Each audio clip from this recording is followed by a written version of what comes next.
So I've been done that.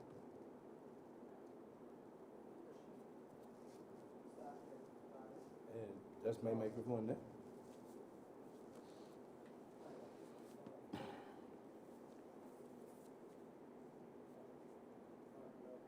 Where's his mic?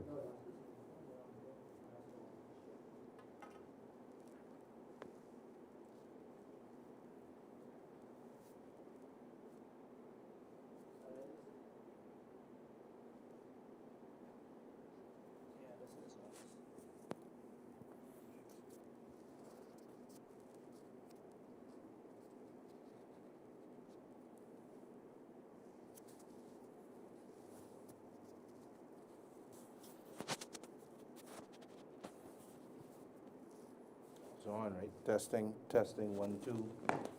We good? Is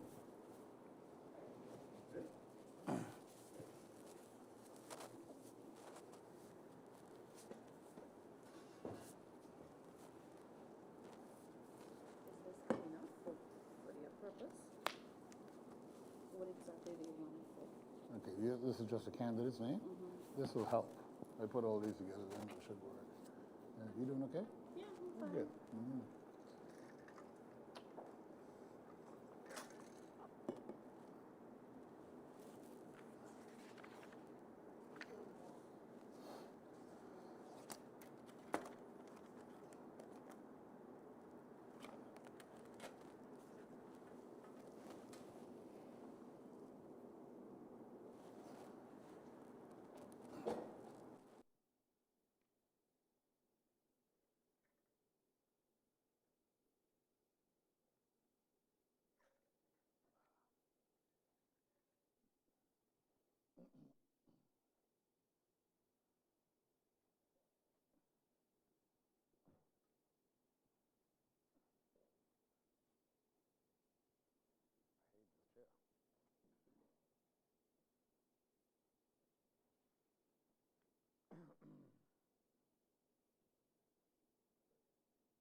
Good evening and welcome to a special JCN feature presentation.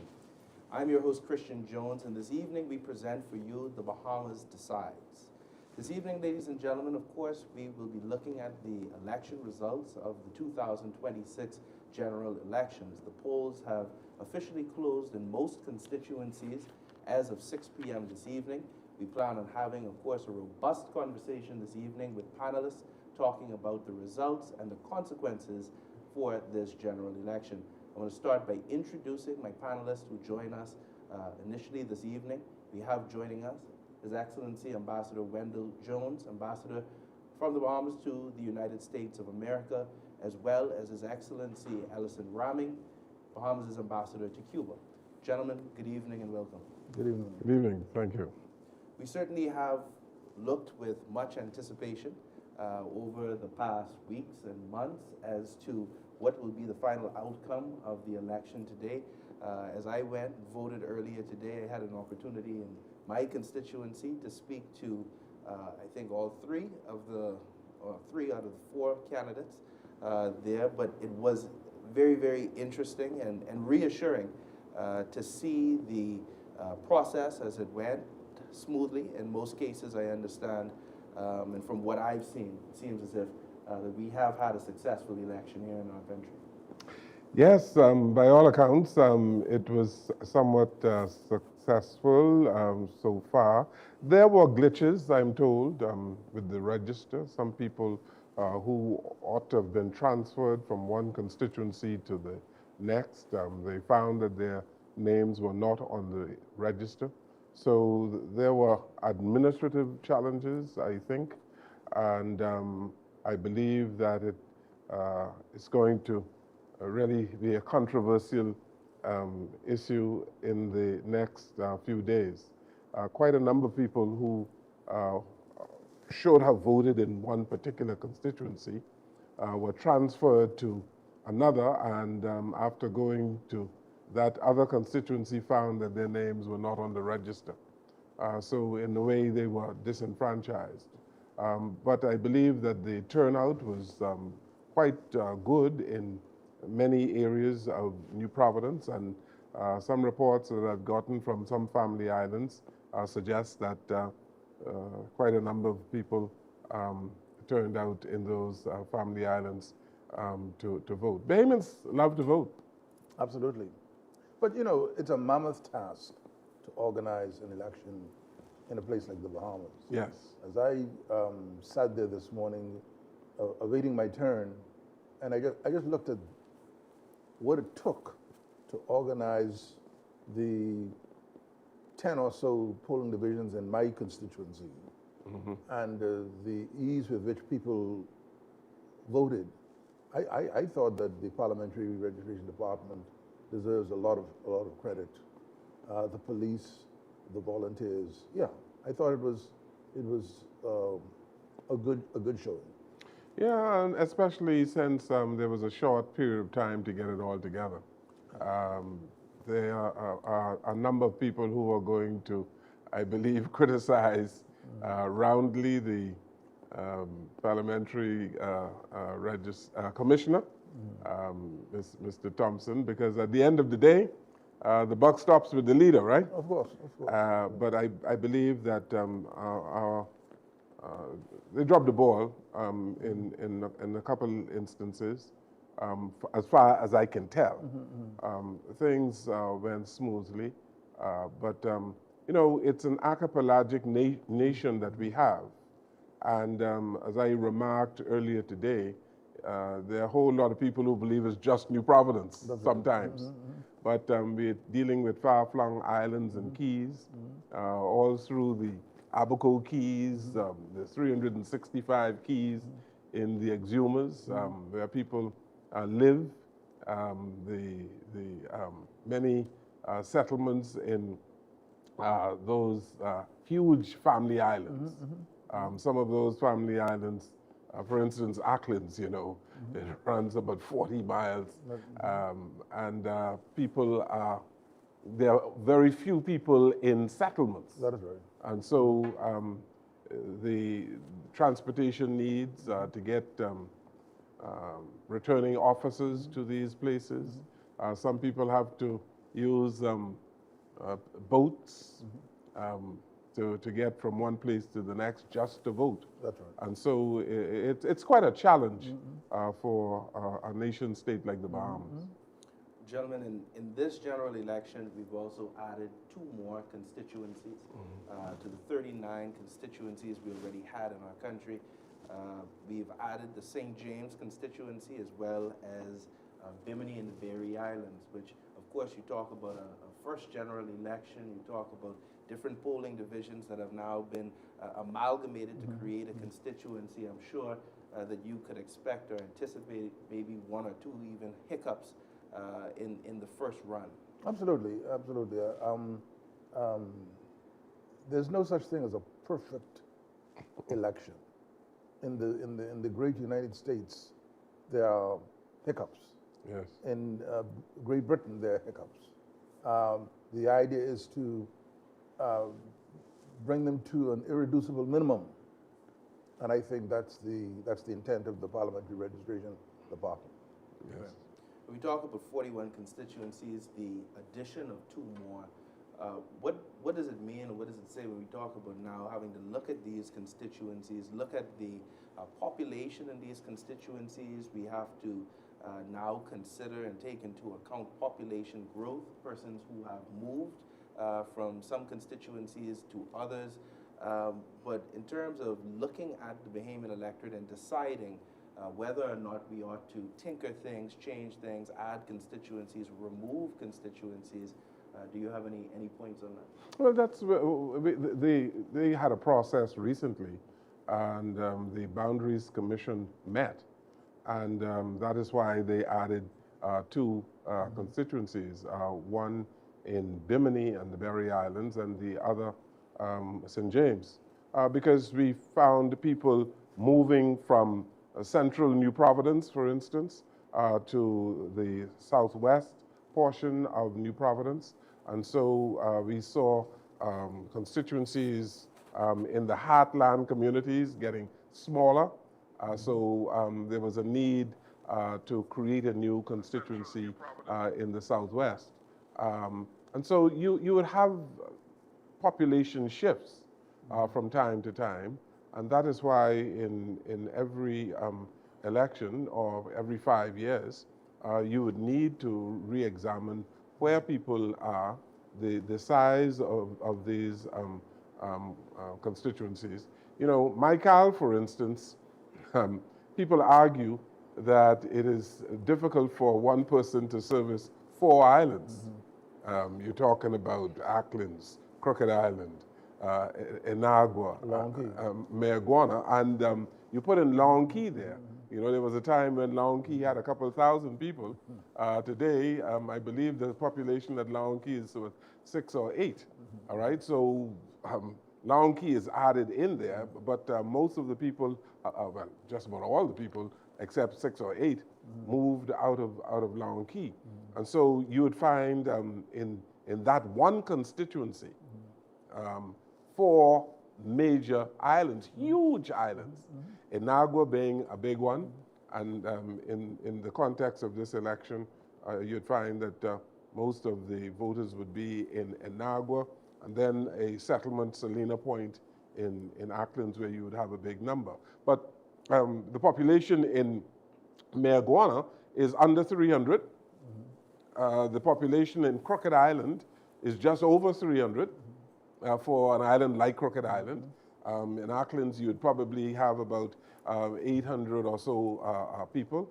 And so all of those islands together, you find a relatively, it's probably the smallest constituency in terms of numbers in the Bahamas, because we've had this major population shift, what the economists call the rural push and the urban pull.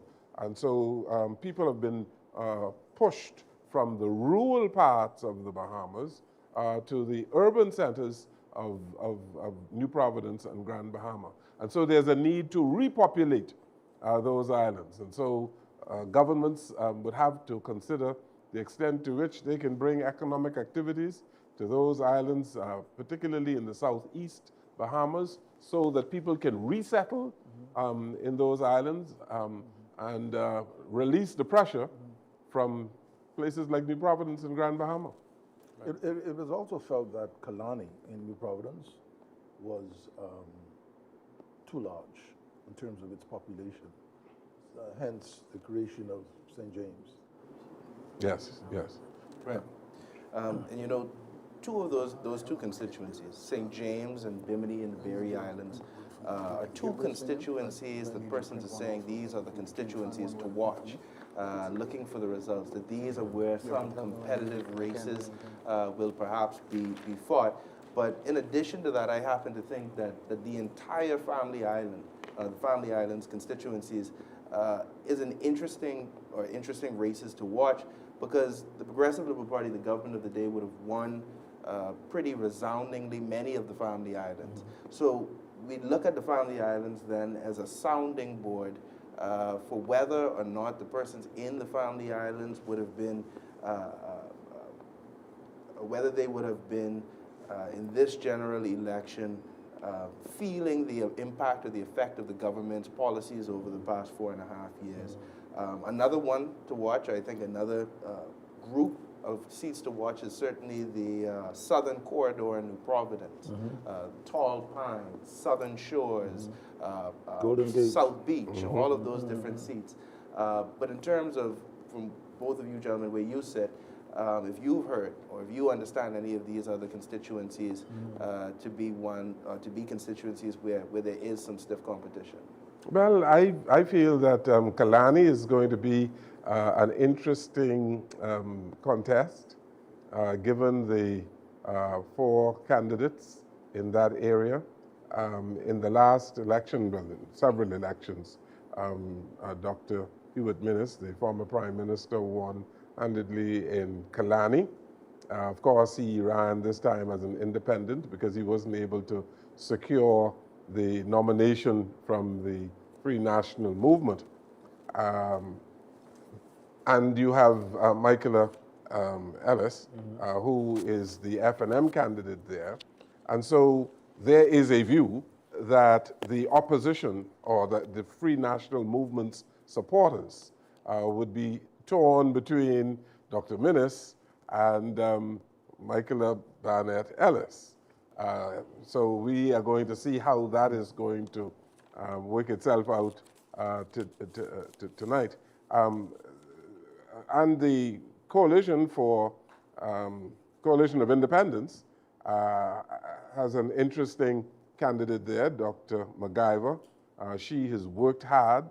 I saw her banners, her buntings all over the place, and her public relations was very strong. So I feel that that is an interesting race. Lyons, who is the PLP candidate there, she is quite a dynamic person, one of the best speakers that the PLP had at rallies over the last few weeks. She captivated the crowd, and so it's going to be interesting to see whether or not she is able to pull it off.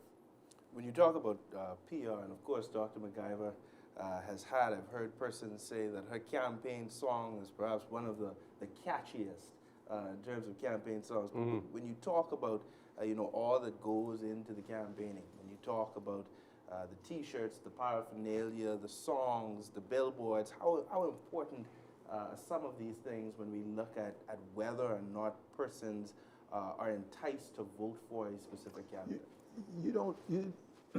You needn't have them as a requirement, but everybody expects them. It's like if somebody comes to your headquarters for T-shirts, the T-shirt will not necessarily determine if they vote or how they vote, but it will have a great impact on how they see you as a candidate. I having run in 2 elections, know firsthand the consequence of running out of paraphernalia. And so paraphernalia to the average Bahamian voter is extremely important. Some people use it as a ruse, not necessarily to reflect their true intention, but it is an important part of the political process in the Bahamas. Well, looking at the paraphernalia in this election, I can tell you, it seemed as though most candidates had money. They were all over the place. Quite frankly, there were too many billboards on a small island like New Providence. I think it was overdone by some of the candidates. So it showed me that the main political parties weren't broke. They had the money to produce the amount of paraphernalia that I saw, and I guess it speaks volumes. I'll tell you, the Progressive Liberal Party shirts were in demand. Not only in New Providence, I'm told in Grand Bahama, people were lining up today in Grand Bahama for these shirts. And so if that is any indication of the popularity of the party, those shirts were in great demand for the last few weeks. Well, I learned the hard way that money is very important in Bahamian elections. In every election. Well, that's right. If you're not well resourced,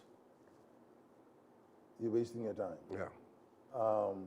And so, in fact, before the party's paraphernalia hits the road, it is expected that the candidate would have a pre-order of his own paraphernalia, just to set the tone. Before he's even nominated. Absolutely. And then sometime later on, the party would kick in with its paraphernalia.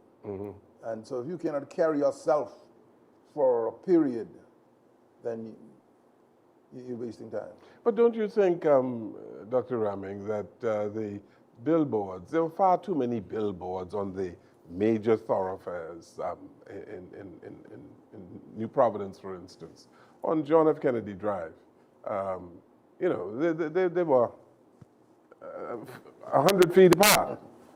And these little things that I saw on roundabouts of the various candidates, I mean, why do you need 50 of your posters in one place? You know, I just thought it was overdone. And quite frankly, I can't wait for the elections this thing to be over so that it can clean up this country, all right, and take these posters from around the island. You know, I was on a flight going back to Washington and sitting beside an American couple, and they said that they'd never seen anything such ever. Wherever they traveled, the amount of posters and billboards for one election. Right. You know what I find interesting as well, and we spoke a bit about Killarney, we spoke about some of the candidates that are running in Killarney, and of course you have three women, Dr. Veronica MacGyver, Ms. Robin Lyons, and of course Michaela Barnett Ellis, who is running against not only an incumbent in that constituency, but a former prime minister. And you know, there have been many, as I mentioned, this is one of those races that is one to watch. Many who have, you know, thought that, or they've considered the fact that this incumbent, this former prime minister, could very well lose this seat. When we look back at the two statistically, he should lose. When we look at the two immediate past elections, Statistically. Dr. Ramsey, In terms of gender? No, statistically. Oh. yeah, he has a When 1 out you of 4 consider chance. the splitting of the votes, he should lose. But you're talking about a candidate Because the votes opposed to the PLP are independent in Dr. Minnis, FNM in Ellis, and COI Yes. in Dr. MacGyver. Yes. So the votes against the PLP are split in three directions. Yes. Therefore, statistically, Yes. Lyons should win. Yeah, well, that is the thinking of most political analysts in the country, that Lyons can easily win the seat. And it was hoped by the opposition that Dr. Minnis would not have offered himself, having lost the nomination from the FNM. That was itself a very controversial decision on the part of Mr. Pintard and the FNM to deny a former prime minister a nomination. Many people thought it was mean-spirited and unnecessary. But I beg to differ. Based on my observation, there was little to no relationship between Dr. Minnis and Mr. Pintard for the last 5 years. They sat next to each other in Parliament without uttering a word to each other. Yeah. When Pintard called his caucus together, Minnis would not attend. Yeah. And so what is, and Pintard is saying to himself, listen, when you were prime minister, I gave you my all. I supported you 100%. We had a convention. I won fair and square. What's the problem? Why can't you support me? Yes. And so if you are not willing to support me as your leader, having been duly elected, why should I put you on my slate to run as a candidate? Yeah, but Dr. Reming, you know, elections are about numbers, and you need to win. Okay. And you do whatever you can to win. And when you saw that the posture of Dr. Minnis, the leader of a party, the first job of the leader of a party is to keep the party together. That's the first job. Okay. To keep the forces together.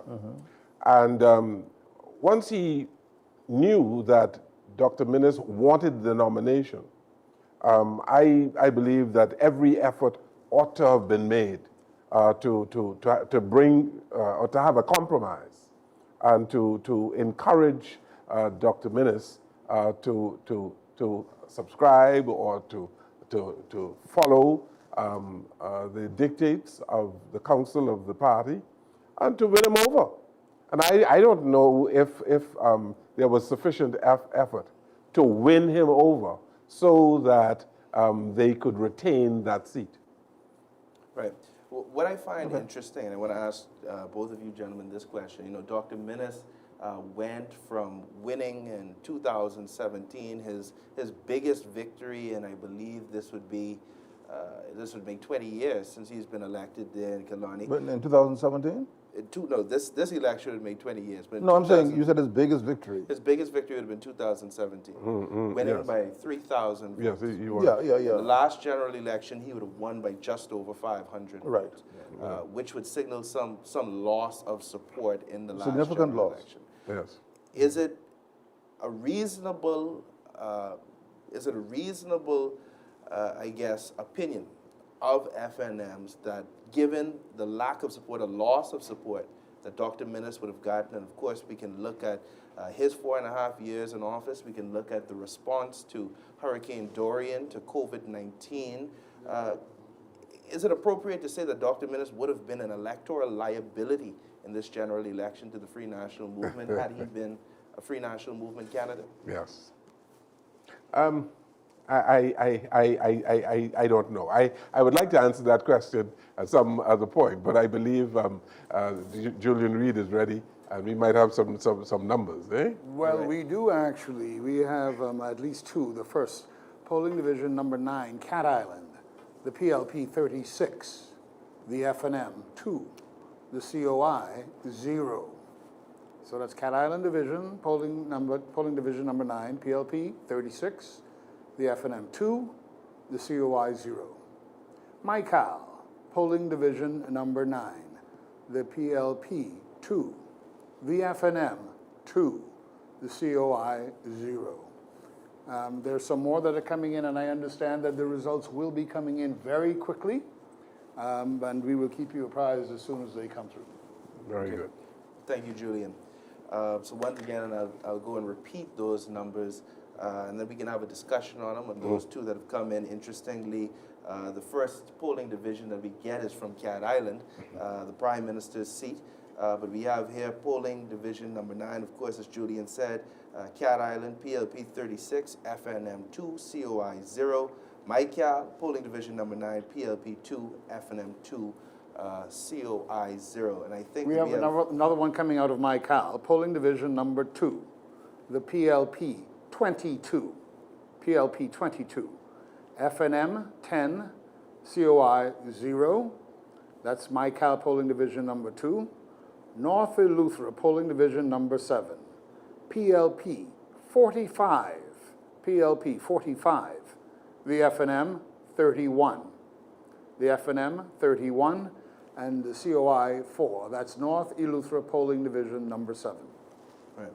So the PLP seems strong in these early numbers that we've seen, and you know, talking about the Cat Island constituency, polling division number 9 that we would have received first. And you know, I've spoken about two constituencies on issues of the day, Cat Island and Marco City.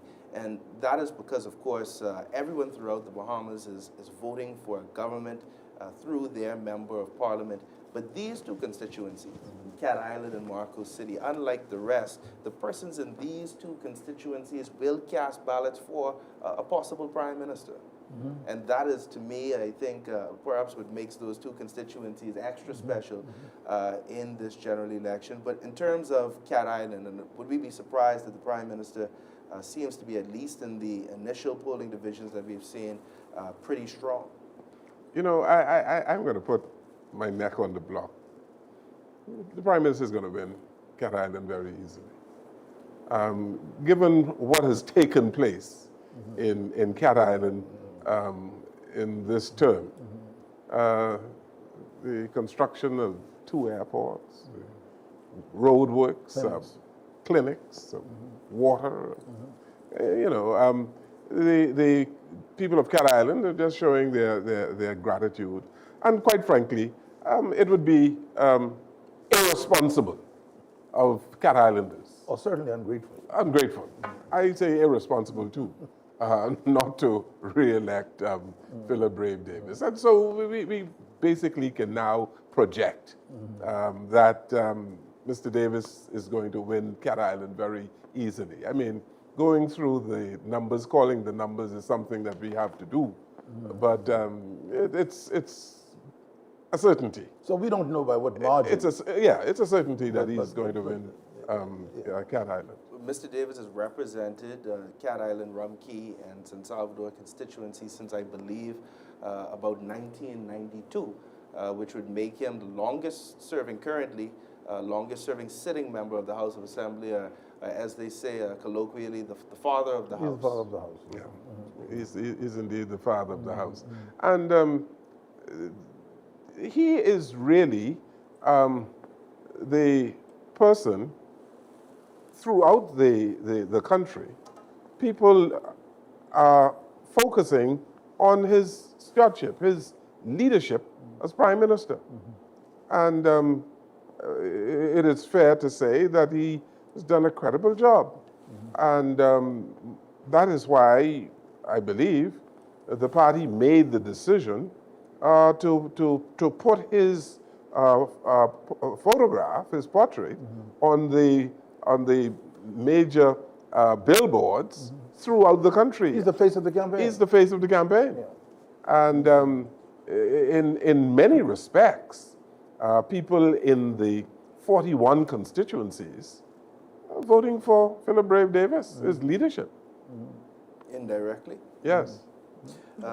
But I think we have some more numbers coming in. I don't know if we're ready to go to Julian again, but I know we have some numbers that have come in. Well, Julian? I think since we've last spoken, we have in polling division number 7 in North Eleuthera, PLP 45, the FNM 31, the COI 4. That's polling division number 7 in North Eleuthera. Polling division number 6 in North Eleuthera, the PLP 44, the FNM 141, the COI 8. There are some more that are coming up now. North Eleuthera polling division, and there's an error here in what's being transmitted to us, I believe, or unless the numbers have changed. It's now saying in that same polling division, number 6, North Eleuthera, PLP 78, the FNM 163, COI 12. So it seems like there's an adjustment on that polling division in North Eleuthera. Okay. If we can talk about that polling division, of course, now the trajectory seems to have changed. The Free National Movement in that polling division number 6, it seems doing quite well so far, 163 votes for the Free National Movement to the Progressive Liberal Party's 78, and the Coalition of Independents 12. And what I always find interesting about when you talk to candidates who are in this process, and when it gets to this part of the process, of course, the votes have already been cast. They've already canvassed the constituencies in their area. They know which polling divisions already they can count on to win. They know which ones they're not as strong in. And after about, I would say, maybe half of those polling divisions, or maybe even less, certain candidates can tell whether or not they've won or lost that seat. Well, I don't know whether that particular polling division is Spanish Bells, for example. You're thinking the same thing. Yeah. It would be interesting to know where that polling division is. I suspect that when the votes come in from, let's say, Harbor Island, there may be a reversal of those numbers.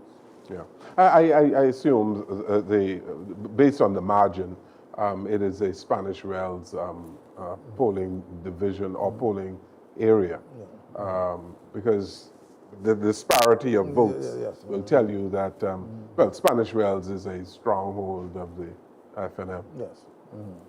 Right. Good. We have some more coming out of MyCal that I can give you now. In polling division number 7, the FNM 44, the PLP 77, and the independent candidate Kate Williamson 1. In polling division number 3 in MyCal, the FNM 16, the PLP 26, the Independent, Kate Williamson 1. In both cases, no, as you might remember, the MyCal person didn't get to nominate on the day, so couldn't run. Also in MyCal polling division number 5, we have the FNM with 36, the PLP with 22, 3 for the Independent, Kate Williamson. We have more coming in. Actually, there's a COI vote. I don't know how they got that. But anyway, there's one for the this is Long Island. Long Island. Polling division number 6. The COI, 1 vote. The FNM, 110 votes. The PLP, 44. Also in Long Island, this is polling division number 2. The FNM, 24. The PLP, 31. And here's coming another one in Long Island, polling division number 7, the COI 2, the FNM 26, the PLP 25, 0 for the Independent there. Right. Well, thank you, Julian. What I find interesting about some of these results as well, when we talk about the initial ones we looked at, when we look at the Southern Islands, when we look at MyCal in the farther south you go, Cat Island, Rum Key, San Salvador, you find that the COI has less traction as a third party than they do in those islands or constituencies closer to New Providence.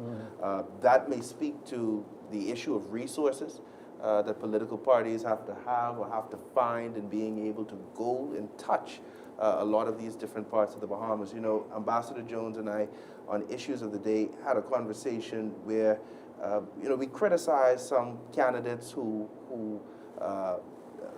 want to be, put themselves forth to be candidates, and in many cases, they've never been to some parts of this country, in the southern Bahamas or in far-flung, hard-to-get-to parts. But you can't win an election, we know, I think, decisively, without getting on the ground to touch and feel these people. But at the end of this election, irrespective of how it is decided, it seems to me as if the COI has a fundamental question to deal with, and that is, well, I put it this way. It took political luminaries, the likes of Sir Cecil Wallace Whitfield, Sir Kendall Isaacs, Sir Orville Turnquest, Sir Arthur Post. It took them 22 years to become the government of the Bahamas. If the COI had consolidated their resources and their effort into trying to win 1 seat, I think their fortunes would be better. But to try and become the government of the Bahamas by fielding 41 candidates, given their resources, given their knowledge of the family islands, I think is unfortunate. And so there's a need for them to rethink their strategy and determine whether they are prepared to enter governance gradually, incrementally, or whether they insist on going for the whole hog. You know, Dr. Rami, I go a little further. I go further. Is the COI a real political party? You know, it's a coalition of independents, they call themselves. In terms of structure, is there a constitution for the party, for instance? Do they have, was there an election for officers, a leader, a deputy leader, chairman, that kind of thing of the party? Or is Lincoln leader for life? What is it? What is it? It's a construct that I simply don't understand at the moment. And I am going to project right now that they're not going to win anything in this election. We have to come to realize that throughout the Caribbean, 2 parties vie for to govern these independent countries. We're two-party states. Two-party states throughout the Caribbean. Even in Britain, you have difficulty getting beyond two parties. United States. Exactly. And so I couldn't understand really the people who offered themselves as candidates for COI. And you know, I would probably be roundly criticized for this opinion, but it is my considered view that the COI is not a properly constituted political party, and it is my view that they're not going to win any seat tonight. That's interesting. You know, a lot of people have looked at the Coalition of Independents as being this a party of disruptors. As a matter of fact, in some of the things that some of the causes that they have claimed to, they have developed more traction in some cases than the official opposition. As of yesterday, we saw a poll in which Public Domain, a company that does polling in our country, would have had the COI polling higher than the Free National Movement. Where? In the country now. They spoke to they said that they sampled 850 some people. Of course, there's a concern in whether or not these people and whether or not they represent a representative of the voters that you will find in every constituency. Now, there has been, as I mentioned, in Providence and Grand Bahama and a lot of the islands in the northern and central Bahamas, that the Coalition of Independents has picked up a following. Now, could they be like Nigel Farage in the United Kingdom and the Reform Party? Far from it. I don't think so. Far from it. Far from it.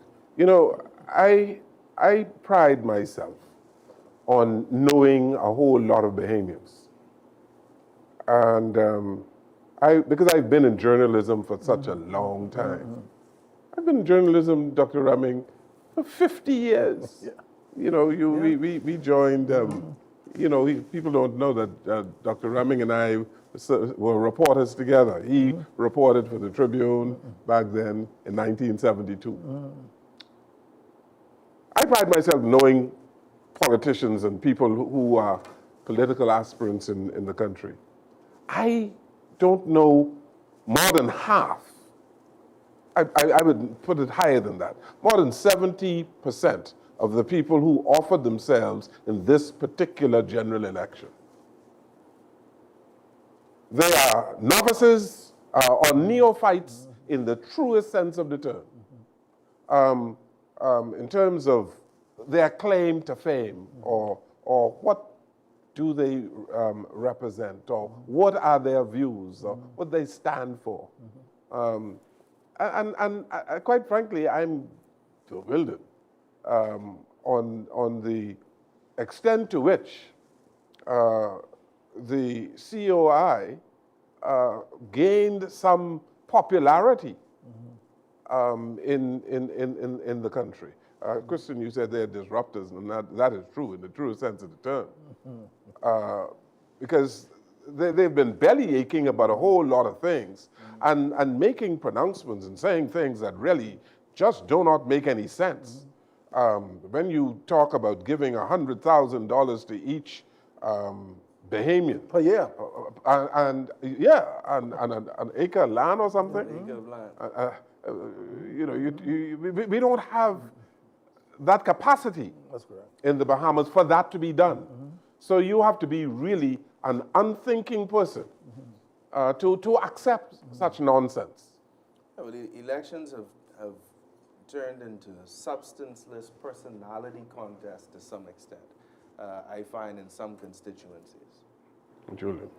We have to go to Julian, who has more numbers. Our first results out of New Providence, and they're coming from Seabreeze, polling division number 6, the PLP, 188, the F&M, 76, the COI, 51. So Seabreeze, polling division number 6, the PLP, 188, the F&M, 76, the COI, 51. Okay, thank you, Julian.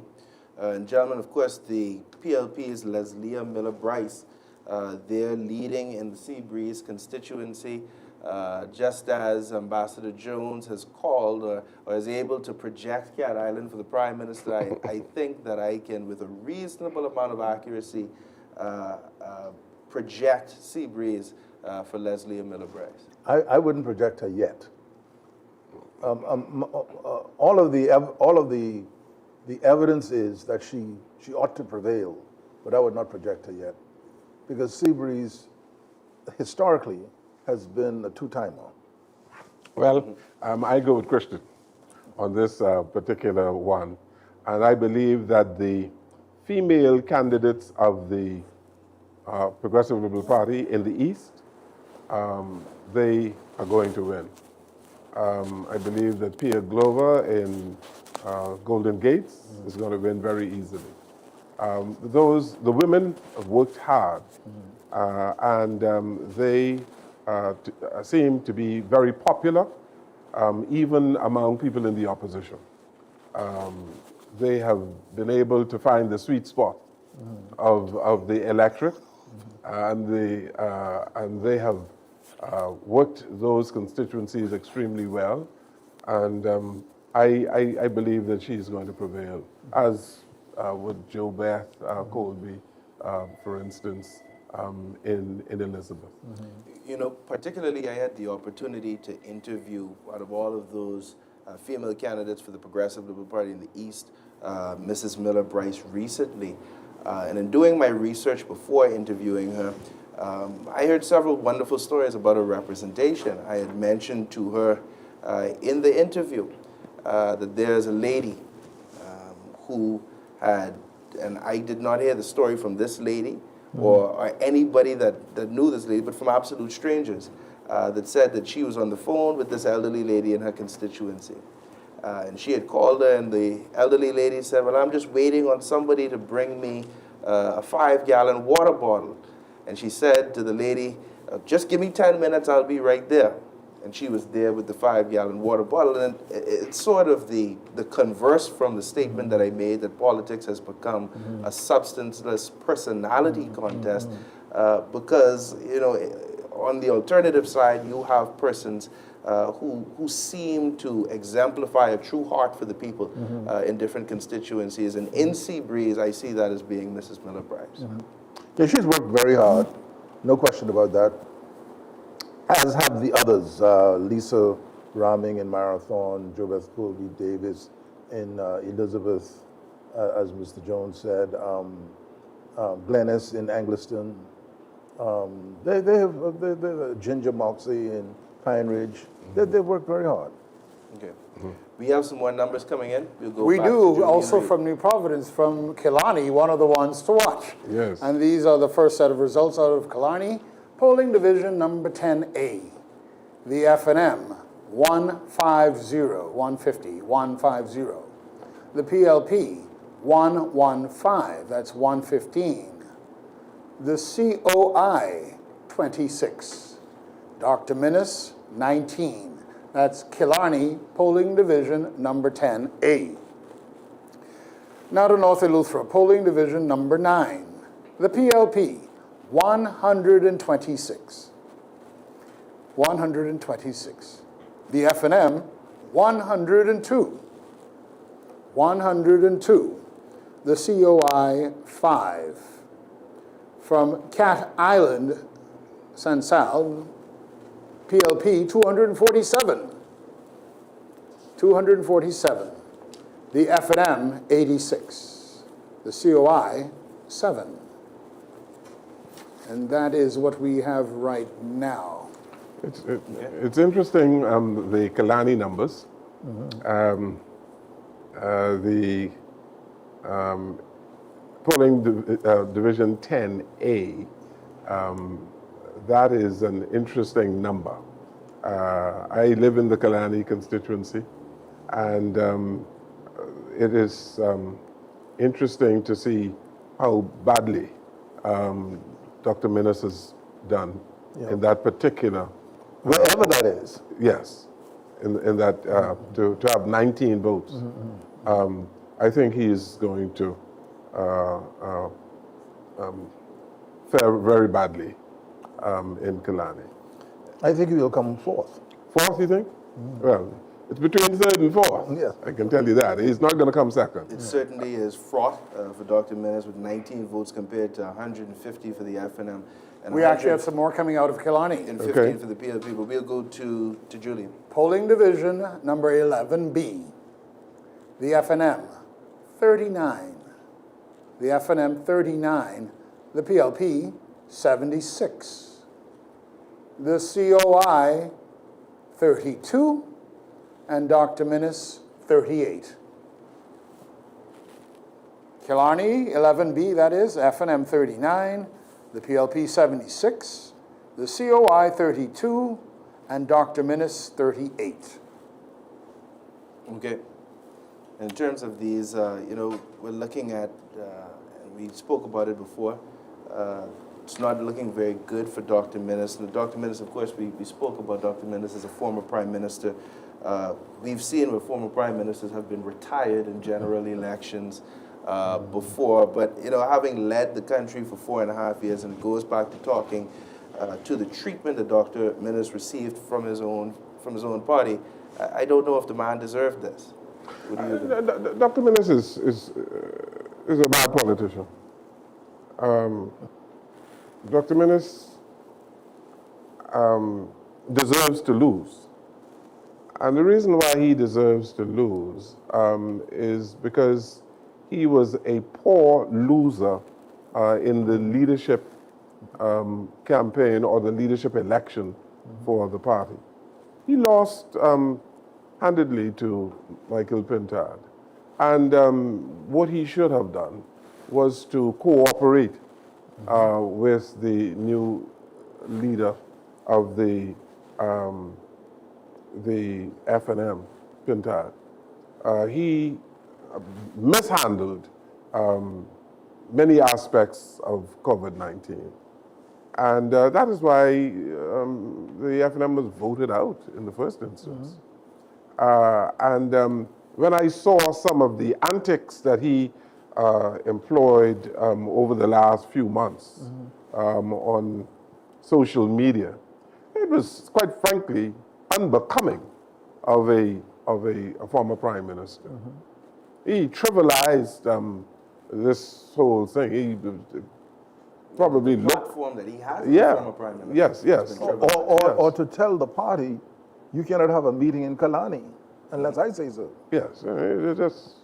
Gentlemen, I have some results coming out of Central and South Andros and Mangrove Key, when you're ready. Yes, we are. The COI, this is polling division number 12. The COI, 12. The FNM, 64. The PLP, 129. That's polling division number 12 in Central and South Andros and Mangrove Key. The COI, 12. The FNM, 64. The PLP, 129. Also, we have from Central and South Andros and Mangrove Key in polling division number 10, the COI 8, the FNM 20, the PLP 59. The COI 8, the FNM 20, the PLP 59. That's polling division number 10. And we have some more now that's coming out of Golden Gates. The PLP from polling division number 8 in Golden Gates, 159. The FNM, 65. The COI, 38. The independent candidate, 1. That's Golden Gates, polling division number 8. The PLP, 159. The FNM, 65. The COI, 38. And the independent, 1. And we have more coming in. St. Barnabas. This is polling division number 7. The COI, 37. The FNM, 33. The PLP, 149. Polling division number 7 in St. Barnabas. The COI, 37. The FNM, 33. The PLP, 149. And I have more here, 2 more actually coming up. We've got Golden Gates, polling division number 8. COI, 38. The F&M, 65. The PLP, 159. And the independent candidate, 1. That is polling division number 8 in Golden Gates. The COI, 38. The F&M, 65. The PLP, 159. And 1 for the independent candidate. Also, back to Central and South Andros and Mangrove Key, polling division number 10. I believe they've sent that to us before. Yes. Yes, these are Yes. sort of numbers Yeah, that we've those. had before. But some new ones from MyCal, I believe. This is, let's go. North Eleuthera, polling division number 11. The COI 3. The COI 3. The F&M 33. The PLP 53. So in polling division number 11 in North Eleuthera, the COI 3, the F&M 33, the PLP 53. Also, we have in Central and South Abaco, the COI 12, the F&M 80, the PLP 94. Central and South Abaco, COI 12, the F&M 80, the PLP 94. And also now we've got in MyCal, polling division number 4, and none for the COI. The F&M gets 42. 42 for the F&M, 59 for the PLP, and 16 for the independent there in MyCal, polling division number 4. That's what we have so far. Some more will be coming. Okay. So, gentlemen, we've already gone through a few different polling divisions and some different constituencies. It would appear so far the Progressive Liberal Party leading in most of those races so far, but certainly some races that we've talked about, North Eleuthera, where there have been 1 or 2 polling divisions where it seems that the Free National Movement has performed strongly. When we talk about Central and South Andros and Mangrove Key, it does not necessarily surprise me, the performance of the Free National Movement. I believe that the Free National Movement has not, run the level of campaign that the Progressive Liberal Party has had. They certainly have not had the type of campaign that the Progressive Liberal Party has had. But their campaign in South Andros, specifically when I look at the rally that they would have had in Mangrove Key, would have been to me particularly lackluster. Not only the setup, but the amount of people who came out to support in Mangrove Key. Well, this election is going to turn on leadership, okay? And the Bahamian people, what you see, they are weighing the leadership of these political parties. And it is Mr. Davis versus Mr. Pintard, and I'm not going to call. No, but I think you should go one step further. Yes. It is Mr. Shenandoah Cartwright versus Chester as the backup person. I think that is a great point. It's leadership. Yeah. At the end of the day, it's going to turn on leadership, and I really do believe that Mr. Davis has provided exemplary leadership over the last 4.5 years. And I said from I started these shows with you, Christian, over the last last few days. If you perform well, you should be rewarded. But let me ask you a question. And I believe that what you see now is Philip Davis being rewarded for performance. Do you recall at any point in the last 4 years the Prime Minister going on vacation? No. I can tell you that he works from 7 a.m. until long after 8 p.m. On a daily basis. I don't know where he finds the strength, the stamina to do it. He's much older than I am, all right, and I would find it very difficult to keep the pace that I have seen in the last 4 years. I've traveled with him in the United States, and I can tell you that he goes to bed very late, quite often after midnight, after a long day at the United Nations or somewhere else. And the man just is a workaholic. He works hard, and you know, and he's well liked. That's correct. Okay. Well, we have to take a break, but before we do, I want to go to Julian because I believe we have 2 polling divisions, one out of North Eleuthera and one out of Central and South Abaco. That's correct. We have out of Central and South Abaco, polling division number 11, the PLP, 172. The PLP, 172 votes. The FNM, 100 votes. The COI, 16 votes. That's in Central and South Abaco. In North Eleuthera, polling division number 5, the PLP, 72 votes. The FNM, 148 votes. The COI, 14 votes. That's polling division number 5 in North Eleuthera. The PLP, 72 votes.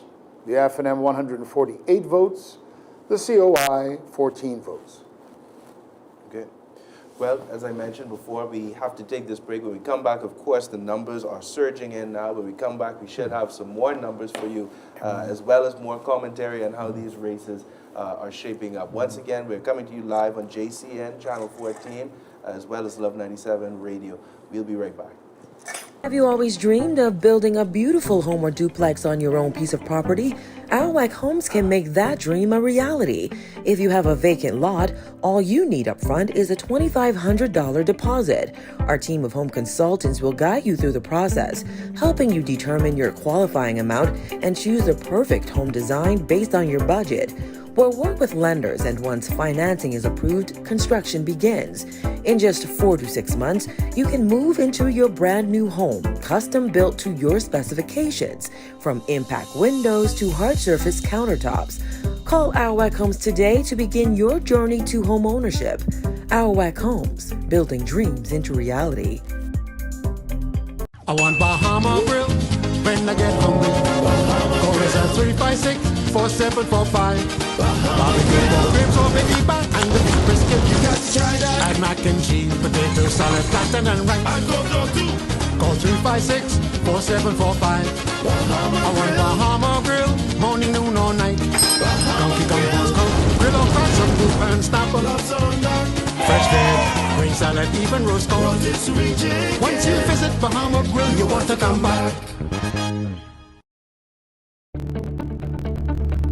Shell Unleaded improves your fuel economy, giving increased miles per gallon, allowing you to do more of what you really want. Special additives used in Shell Unleaded improve your engine's efficiency. So go further with Shell Unleaded. Venture out to beaches, jungle, and festivals and bring home memories that will last a lifetime. Shell, fueling journeys that matter.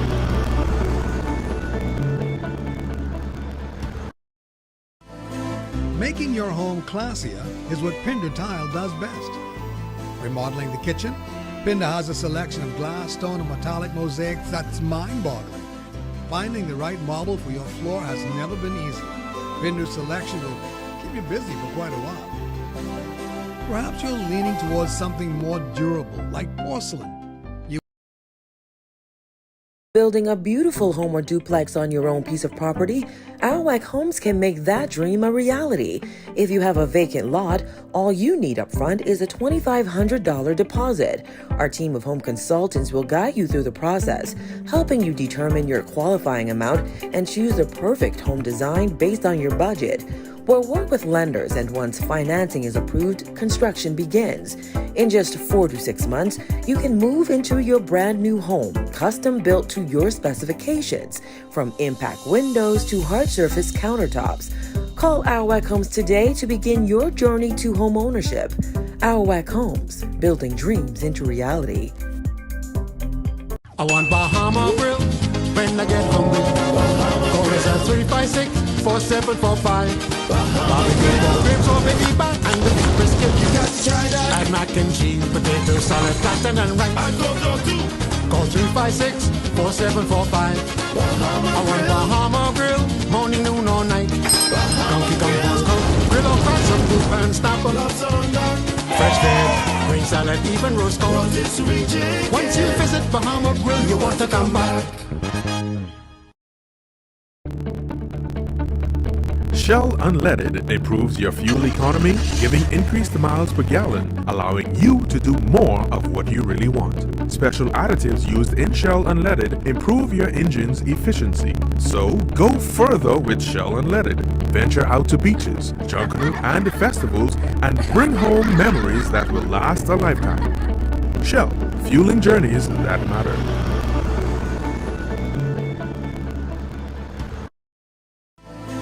Making your home classier is what Pinder Tile does best.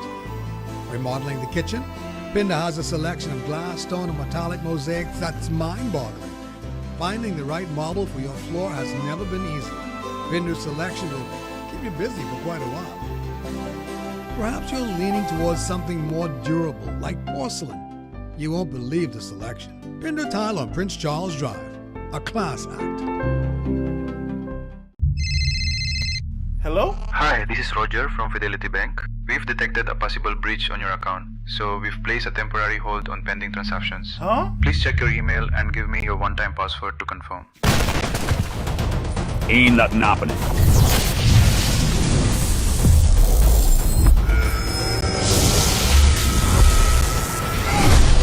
Whoa! Remember, Fidelity will never ask for your account details.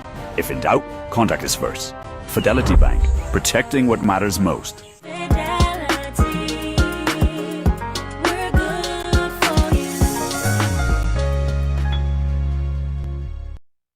Pinder Tile on Prince Charles Drive prides itself on its ability to provide ceramic, stone, and wood floor coverings in prices that range from 99 cents a square foot to a lot more than 99 cents a square foot. Ceramic tiles for walls or floors and finishes from smooth to really textured. Marble of all grades and strong, durable porcelain, some of which looks, feels, and lays like marble. You'll find racks of beautifully veined granite for floors, tables, or counters. If you'd like wood or the look of wood, you'll find it and laminate as well. Perhaps you'd like to redo your drive. A huge supply of thick and thin pavers are on hand for you to choose from. For classy and affordable floor coverings, stop by Pinder Tile on Prince Charles Drive.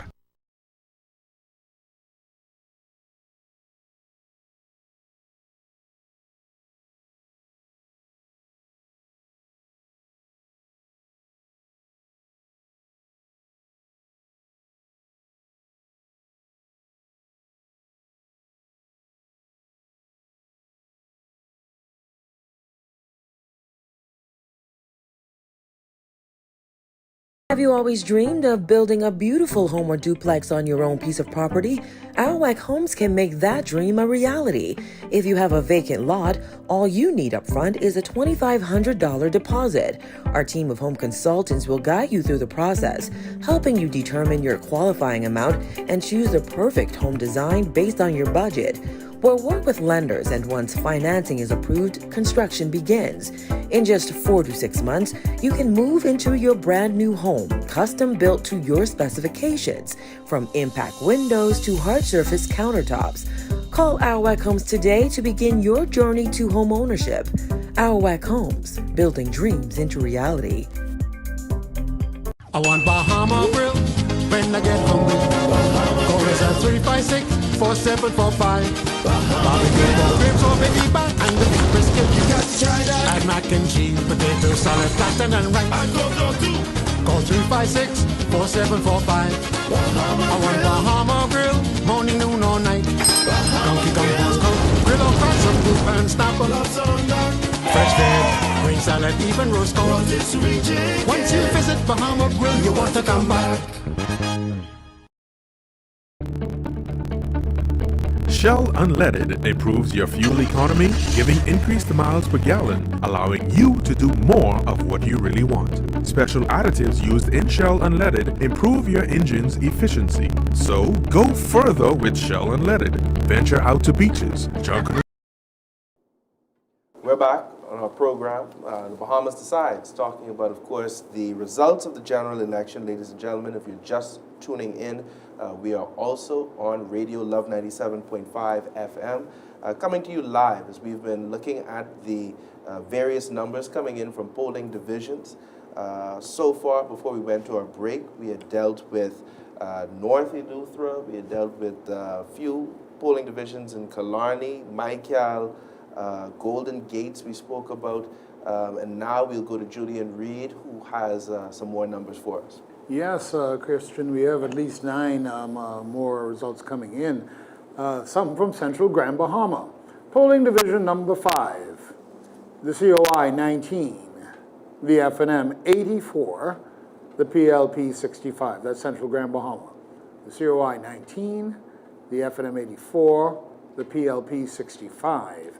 Central Grand Bahama Polling Division number 2A, the COI 23, the FNM 73, the PLP 57.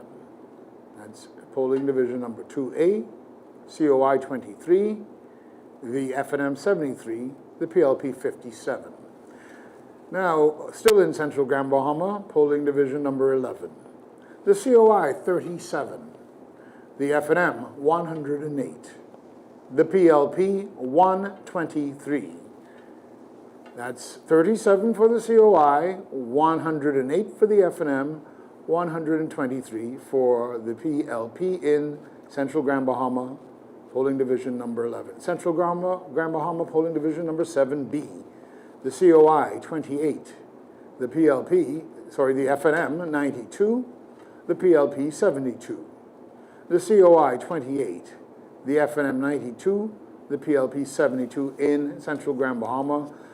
That's Polling Division number 7B.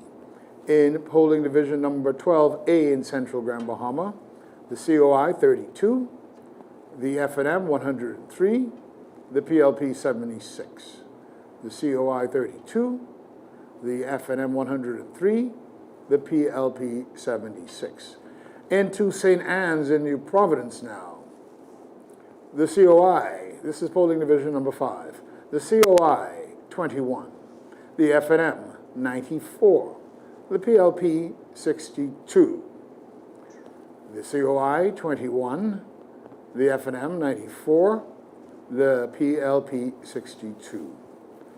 Now in Marathon, Polling Division number 2, the COI 42, the COI 42, the FNM 56, the FNM 56, the PLP 140, that's Marathon, Polling Division number 2.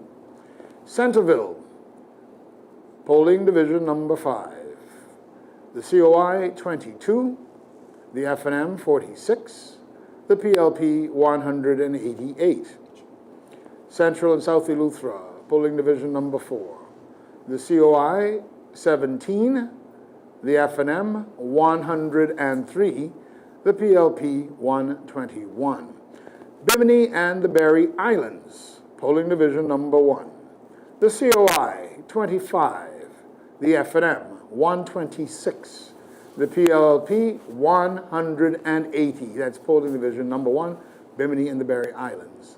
Golden Gates, Polling Division number 9, the COI 39, the COI 39, the FNM 41, the FNM 41, the PLP 151. That's 151 for the PLP, and the independent candidate gets 2. That's Polling Division number 9 in Golden Gates. Centerville, Polling Division number 1, the COI 29, the FNM 26, the PLP 138. Polling Division number 1, that is in Centerville. Now to St. Barnabas, Polling Division number 6A, COI 27, the FNM 25, the PLP 87. That's Polling Division number 6A in St. Barnabas. Polling Division number 6B in St. Barnabas, the COI 17, the FNM 22, the PLP 84. Bimini and the Berry Islands, polling division number 2. The COI, 11. That's 11 for the COI. The FNM, 114. 114 for the FNM. And the PLP, 128 in polling division number 2 of Bimini and the Berry Islands. Also in Bimini and the Berry Islands, polling division number 3. The COI, 18. 18 for the COI. The FNM, 118. 118 for the FNM. And the PLP, 162. 162 votes for the PLP in polling division number 3 in Bimini and the Berry Islands. And there is 1 for the independent candidate there. And that's what we have so far. Right. So, gentlemen, we'll go to you for commentary. If there are any surprises there or maybe non-surprises. It's interesting. Randy Roll seems to be doing extremely well in Bimini and the Berry Islands. And on this trajectory, could very well win that seat. I don't know how many more polling divisions there to report, but it seems to me that he's won in every polling division in Bimini and the Berry Islands. I'm kind of surprised that the PLP is not doing as well as I thought it would do in central Grand Bahama right now, because that was a seat that the PLP had hoped to win in central Grand Bahama. The other thing that strikes me is that, well, St. Barnabas seems to be going to the PLP quite easily with Michael Halkitis, who has worked very hard for the last several years in St. Barnabas. He almost won in 21. Yes, but he has more than redoubled his efforts in St. Barnabas and was considered to be very, very popular. Another thing that strikes me is that the COI is polling in some areas a little better than the FNM, or at least at the same level of the FNM. Mind you, I don't think they're going to win any seats. No. But it shows the level of disenchantment in a certain segment of the opposition forces in the country. Yeah, it certainly, I think, is an indictment on Yes. the opposition. I'm not surprised with Central Grand Bahama. Coalition of Independents is not going to win Central Grand Bahama, I do not believe. But Central Grand Bahama currently enjoys a member of parliament who was a member of the COI, who Yes. crossed the aisle from the FNM to the COI, with all of the issues in Grand Bahama. Especially a lot of them that the government has indicated that they want to find some solution for, whether it be the electricity issues, whether it be the Grand Bahama Port Authority. I would have thought that across Grand Bahama there would have been more persons who would have seen or who would have been won over to believe in what the Progressive Liberal Party is doing in Grand Bahama. But at the same time, I think we have to realize that the Grand Bahama has been in a bad way for a long time, that successive administrations have failed in delivering a different outcome for the people of Grand Bahama. And a populist message like the Coalition of Independents, no matter how, in some cases, and we already talked about some of them, no matter how harebrained some of these policies might be, that is how much these people want to try something different in Central Grand Bahama. You're right. As I mentioned, I thought given the issues that we hear about in Grand Bahama, that we know of in Grand Bahama, for instance, the government acquiring the power station, it was a positive move. And I thought that the government would be able, or the PLP, would have picked up more support in central Grand Bahama. And I thought that there would have been a decline. We don't see the numbers yet from Marco City, but a decline in the fortunes of the leader of the opposition, Mr. Pintard in Marco City. I verily believed that Paco Deal could have won Central Grand Bahama. Right now, it's trending towards the FNM retaining Central Grand Bahama. But we need a couple more polling divisions Yes. to report Yes. before we make a judgment. Right. I'm looking forward to the results from Marco City Right. and East Grand Bahama. Right. I mean, I think we are getting close to at least some sort of preliminary idea in terms of who has won the government of the Bahamas. Yes. It is quite early. We're an hour and a half in, but it seems as if it's taking form. It's trending towards the PLP winning the another term, and later in this broadcast, I hope we have an opportunity to discuss the comments made by former Prime Minister Ingram at the FNM rally last evening, when he encouraged FNM supporters not to give the PLP another term. I thought it was a mean-spirited speech by a former Prime Minister, given his relationship with Brave Davis over the many years, and very disingenuous in many, many ways. I think it's bad, and I know what Mr. Ingram means to the Free National Movement and why they have to wheel him out and put him on the stage. But as an elder statesman, to me, it seems like bad form. Yeah, it was bad form, no doubt about that. And I think he is being looked at in a different way. You know, as Dr. Minnis said some years ago, the Ingram era is over. I really do believe that he did not help the FNM in this particular campaign. I worked with former Prime Minister Christie as a special assistant, and I often told him, you are a friend to Hubert Ingram, but he's not a friend to you. And Christie said, what do you mean? So Ingram goes off to England and gets an honorary doctorate, and he takes a photograph in a robe that is very uncomplimentary. I was then editor of the PLP's newspaper leading into the 2002 election. And so Erland Williams and I placed that uncomplimentary photo on the front page with a headline and a story. And when I showed the mock-up of the paper to Christie said, remove that picture. I said, why? He said, because that's gutter journalism. I do not believe in gutter journalism. I said, Christie, if Ingram had something like this on you, you don't think he'll use it? Christie said, no, I don't think he'll use it. So we removed the picture and put just a normal photograph of Hubert Ingram on the front page.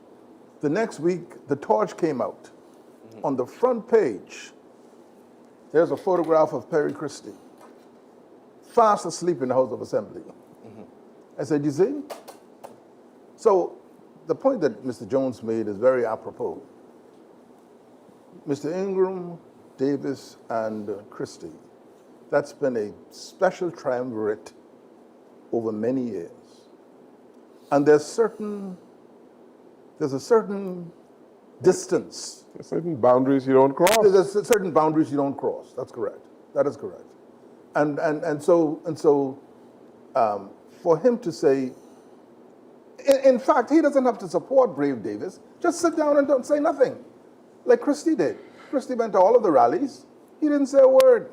Right. So Ingram could still be as much FNM as he is, but he does not have to denigrate what is obviously sound accomplishments on the part of Brave Davis. But the thing is, Mr. Pintard has displayed, and it goes back to his issue with Dr. Minnis, all sorts of different insecurities about his leadership. And if it is the case that you have not given a former prime minister a nomination in a seat that you certainly would have won easily, hands down, why is it that you bring another former leader of the party out onto the rally stage to steal the thunder or to make the case to the Bahamian people why they should vote for you? Well, we saw desperation. But in fact, excuse me, Mr. Ingram never said a word, not one single word about why you should vote for Pentar. No, he said it last night. Why you should vote for Pentar? Yeah, he said it last night. Well, he said that he's hard working, he has a good work ethic and all that kind of stuff. He's describing Brave Davis. Yeah. But when I was a boy, people would say, if you have a friend like Ingram, you don't need any enemies. That's true. I wouldn't want him to be my friend, because if he were my friend, and speak of me in the way he spoke of Christie and Davis, I really wouldn't want him to be my friend. That's right. In one of the elections, he called Christie worthless. That's correct. All right? That's correct. I mean, That's correct. I couldn't understand why Christie would continue a friendship with a man who goes on a political platform on television for the world to hear and to call me worthless. Come on, man. You just don't do that. Davis and Ingram were friends for many years, law partners for many years, and he could not find one good thing to say. That is right. Beyond About Mr. Davis. That's right. Mr. Davis has made both Mr. Christie and Mr. Ingram very wealthy. So I am told, because they said that Davis was the rainmaker in the firm. That's correct. Yeah, I think Julian has some numbers. Out of the three of those partners, and this is the last point, maybe out of the three of those partners, there's only one that has a KC. But of course, we have some numbers coming in from Julian, and some of them are some of the numbers that we have been waiting to see. We understand that at least one of those polling divisions comes to us from Marco City. You're so correct. We'll go to Julian. Absolutely. Out of Marco City, polling division number 15. COI 15. The FNM 138. The PLP 60. That's polling division number 15. I'm going to go through them quite quickly because we have several coming. Marco City, polling division number 14. The COI 18. The FNM 85. The PLP 36. Marco City, polling division number 12. The COI 31. The FNM 171. The PLP rather, 78. Marco City polling division number 13, the COI 14, the FNM 105, the PLP 55. So in every division there so far, that's the FNM candidate, the current leader of the FNM ahead. Now, Marco City again, polling division number 11, the COI 23, the FNM 160, and the PLP 85. Polling division number 4 in Marco City, the COI 24, the FNM 132, the PLP 88. In polling division number 8 in Marco City, the COI 20, the FNM 114, the PLP 60. And in polling division number 6 in Marco City, the COI 15, the FNM 132, the PLP 67.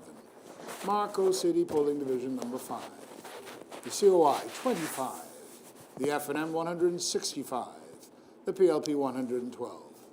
Marco City polling division number 4, 23 to the COI, 102 to the FNM, PLP 56. Marco City number 3, polling division number 3. 18 for the COI, 133 for the FNM, and 93 for the PLP. Marco City division number, this is 2B, it looks like, 2B.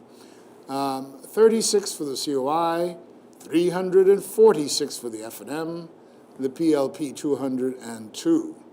And in polling division number 1B, the COI 16, the FNM 30 that is, let's see, confirm, 80 rather, 80 for the FNM and 34 for the PLP.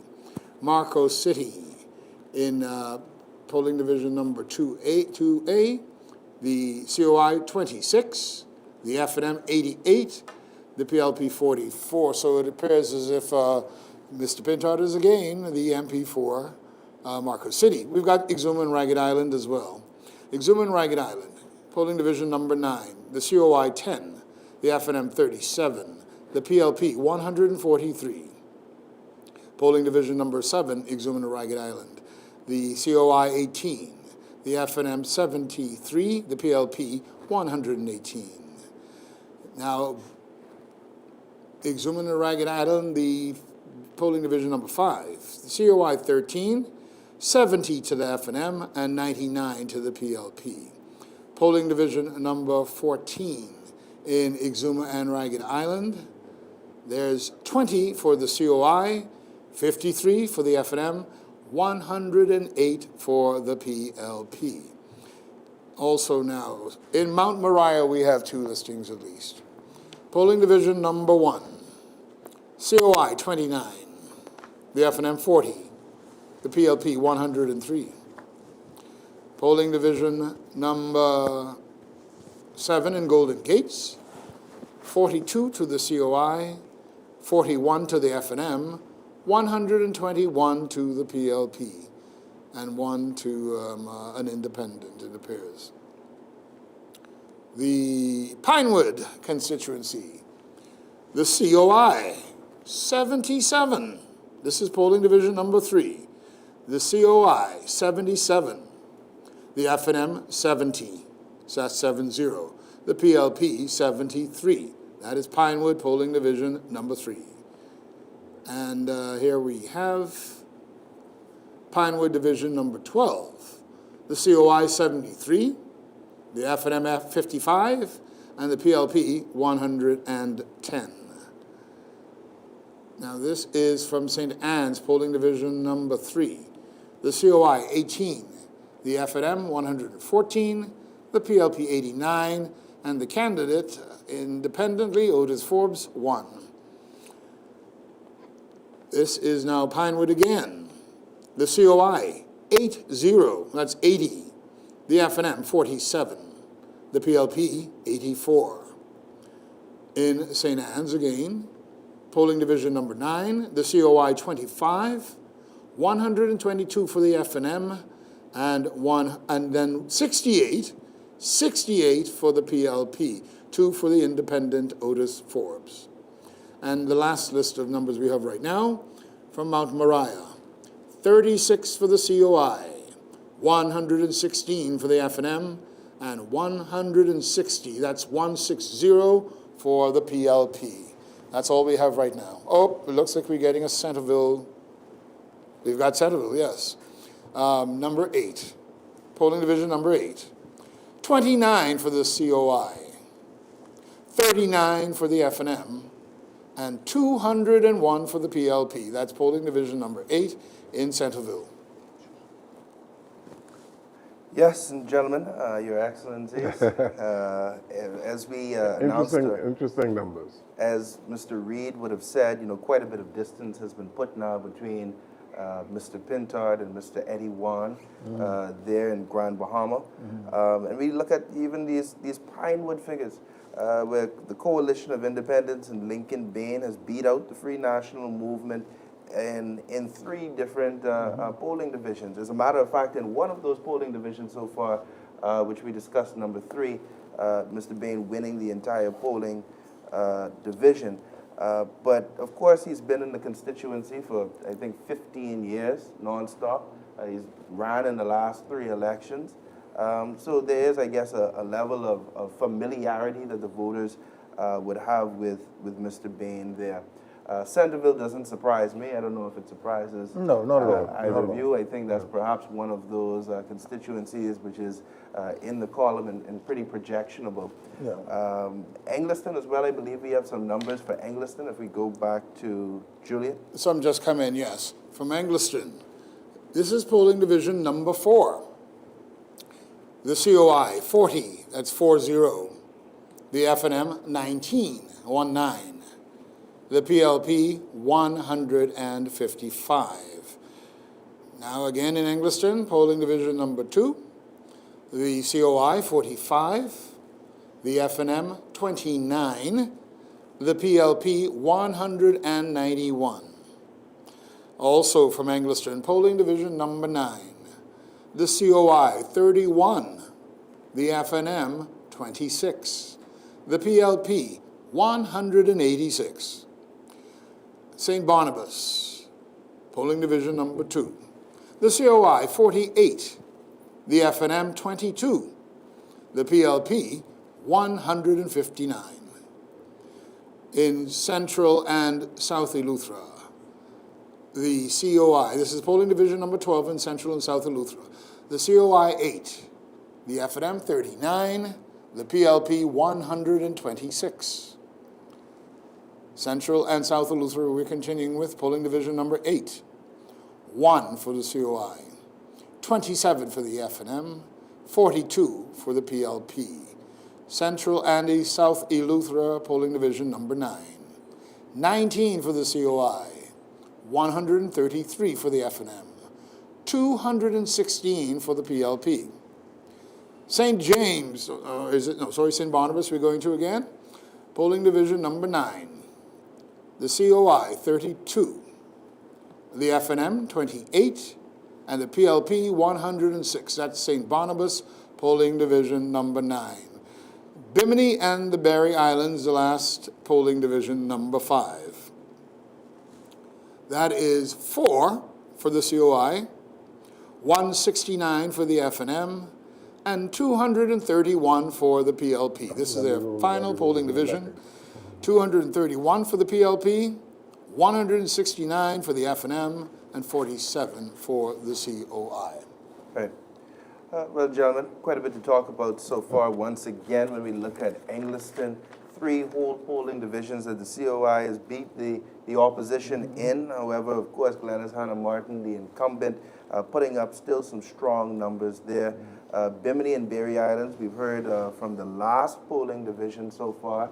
I think it's pretty obvious that we can project that Senator Randy Roll will be the next member of Parliament for that nascent constituency.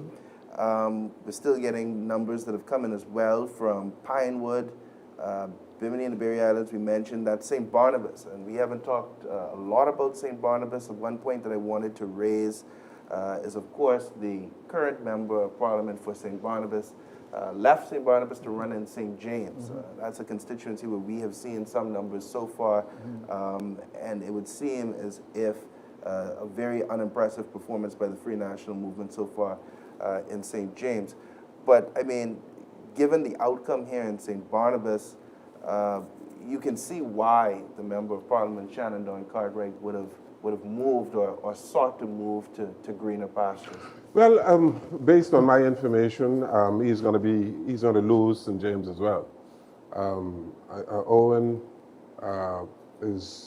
Wells is projected to win St. James, even though the numbers have not been announced here.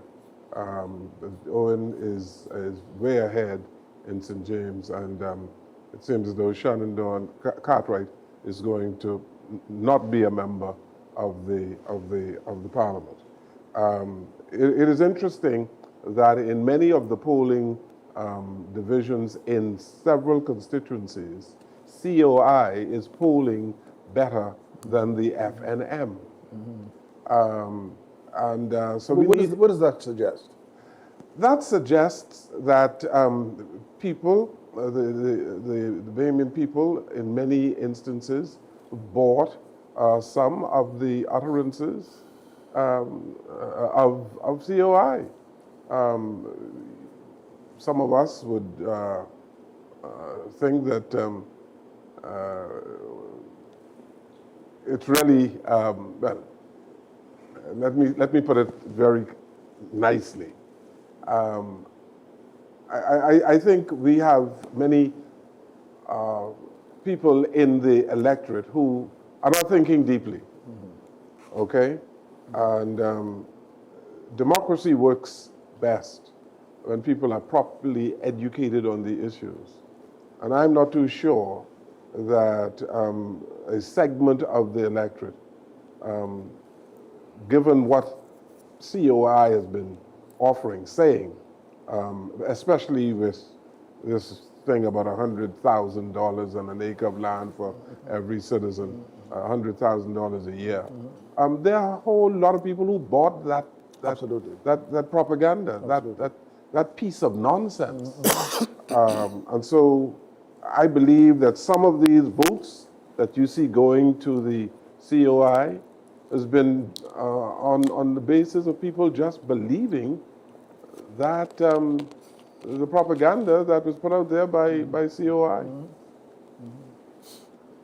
Yeah, But in the long run, could this have some impact on the larger picture of whether goes the opposition? Well, I think the opposition is going to, the FNM is going to retain a number of seats.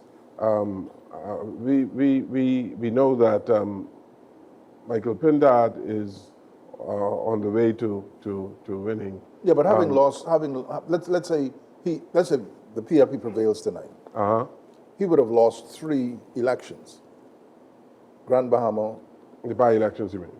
Two by-elections Yes. and a general. Yes. In the Westminster system, should he at least offer? Yes, he should offer his resignation if he loses badly. Yes. If he performs badly, and if you're going to lose in Barnabas, and chances are they're going to lose Kalani. Chances are, yes. Yes. One way or the other. Oh yeah, they're going to lose Kalani. There's no doubt about that. If they lose more seats, I believe he has an obligation to tender his resignation. Whether it's going to be accepted or not is another thing.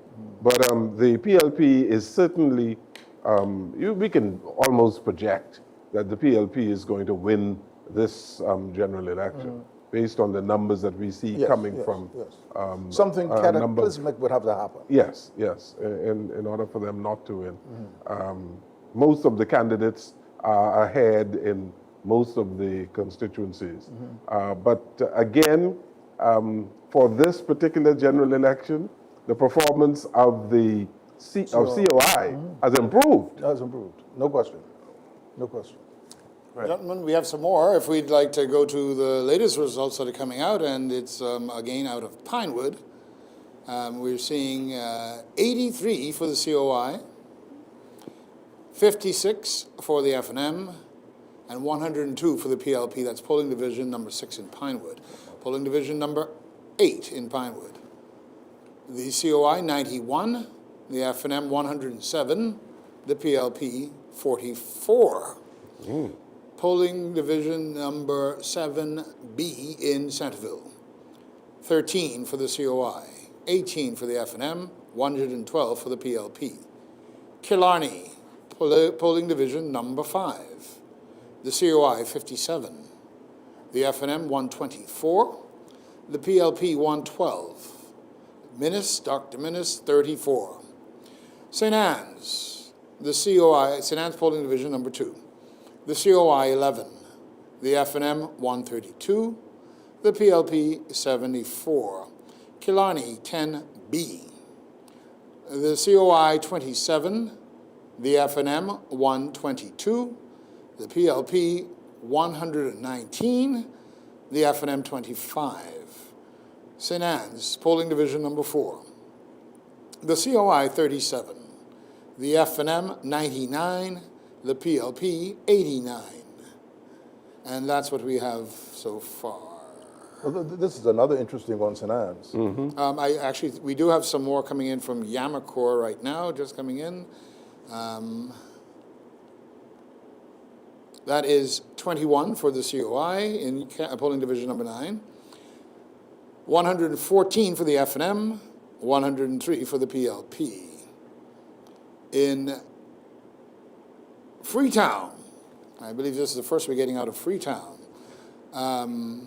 26 for the COI, 131 for the FNM, 122 for the PLP, 12 for Andrew Blue Johnson, and 2 for Hannah Carey. We've got more out of Freetown. COI, this is polling division number 10, the COI 22, the FNM 100, the PLP 77, the independent Andrew Johnson 17, and the independent Hannah Carey 7. Yamakor, polling division number 9, COI 21, the FNM 114, the PLP 103. Pinewood, polling division number 7, 81 for the COI, 63 for the FNM, and 99 for the PLP.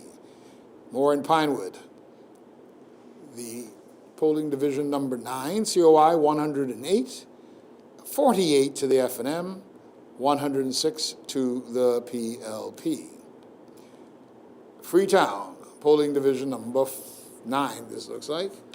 14 for the COI, 60 for the FNM, that's 60, 81 for the PLP, and 31 for Andrew Johnson, and 1 for Hannah Carey. In Marathon,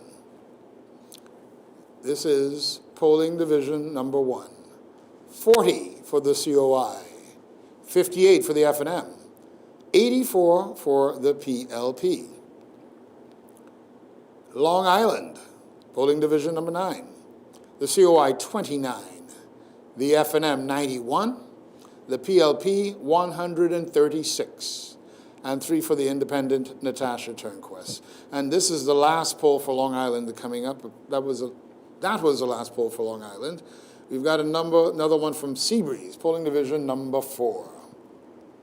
The COI 38, the FNM 75, the PLP 196. Also from Seabreeze, polling division number 12, 37 for the COI, 71 for the FNM, 168 for the PLP. Centerville, polling division number 6, 51 to the COI, 31 for the FNM, 155 for the PLP. Another Centerville, polling division number 2A, 24 for the COI, 21 for the FNM, 98 for the PLP. Seabreeze again, 49, this is polling division number 2, 49 for the COI, 59 for the FNM, 236 for the PLP. That is Seabreeze. And, okay, this is a mistake on this one, but anyway, Seabreeze again, polling division number 5, 30 for the COI, 79 for the PLP, 79 for the FNM, excuse me, and for the PLP, 198. For Pinewood, this is polling division number 13, 67 for the COI, 44 for the FNM, 78 for the PLP. Seabreeze, polling division number 10, 57 for the COI, 62 for the FNM, 201 for the PLP. Seabreeze, polling division number 8, 26 for the COI, 47 for the FNM, 134 for the PLP. Seabreeze, number 11A. We're actually coming to all of the ends of the full of the polling divisions in Seabreeze. 41 for the COI, 45 for the FNM, 142 for the PLP. And here in Marcos City, polling division number 10, 28 for the COI, the FNM gets 336, the PLP 225. More Marcos City, polling division number 7, COI 17, the FNM 124, the PLP 61. Marcos City 1A, 16 for the COI, 121 for the FNM, the PLP 65. In Seabreeze, polling division number 3, 58 for the COI, 59 for the FNM, 229 for the PLP.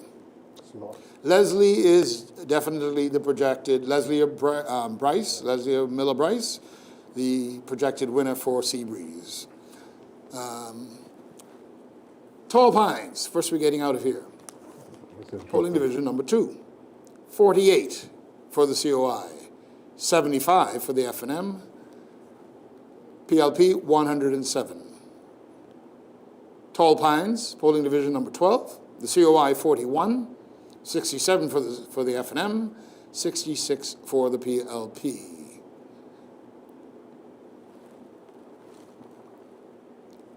Tall Pines number 10, 57 for the COI, 63 for the FNM, and 79 for the PLP. Another one out of Tall Pines, 31. This is polling division number 8B. 31 for the COI, 46 for the FNM, 100 for the PLP. And there's a final one here for another one from Mount Moriah. Not the final one, but another one. Polling division number 3, 47 for the COI, 80 for the FNM, 128 for the PLP. For Southern Shores, polling division number 1, 41 for the COI, 115 for the FNM, 130 for the PLP, and for L Major, the, I guess, incumbent, 10. That's what we have so far. Right. So, gentlemen, that gives us, I think, a lot of interesting content for our commentary and conversation now. What is interesting to me, and you know, there are some constituencies we haven't heard from yet: Elizabeth, Carmichael, Bain and Grantstown, Bambootown. I would assume that those would have been perhaps some Garden of the Hills. Garden Hills, quite a few of them. But I would expect that these perhaps would have been some with the polls, perhaps would have extended beyond 6 p.m. Freetown looks touch and go for Mr. Monroe at this point. The Progressive Liberal Party, I think, in Tall Pines, doing quite well, contrary to what a lot of people would have thought. I've heard in the past few days that there was speculation that Dr. Darville could have lost Tall Pines. You know, when we look at Pinewood, going all the way back to Pinewood, it seems as if polling division number 8, which the FNM won, and the only one that I've heard that they've won so far, is the only one that they haven't, at least it gave them some relief from this absolute shellacking that the Coalition of Independence has put on them in many of those polling divisions. You know, we already called so far Seabreeze for Leslie and Miller Bryce, and from the information we get from the Parliamentary Registration Department, it seems as if Engliston has been called as well for the Honorable Glenys Hannah Martin. It's interesting. Lincoln Bain is performing well in Pinewood. We talked about that earlier. It goes to show, well, you know, I said on Issues of the Day, people vote for you because they like you. And if they don't like you, they vote against you.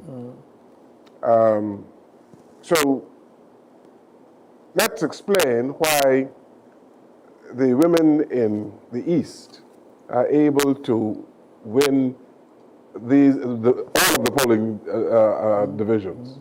And we have, in Pinewood, we're having a difficulty. We're having a difficulty, the PLP is having a difficulty in Freetown. And also a touch and go in Tall Pine. Okay? It just seems to me that it's the personality.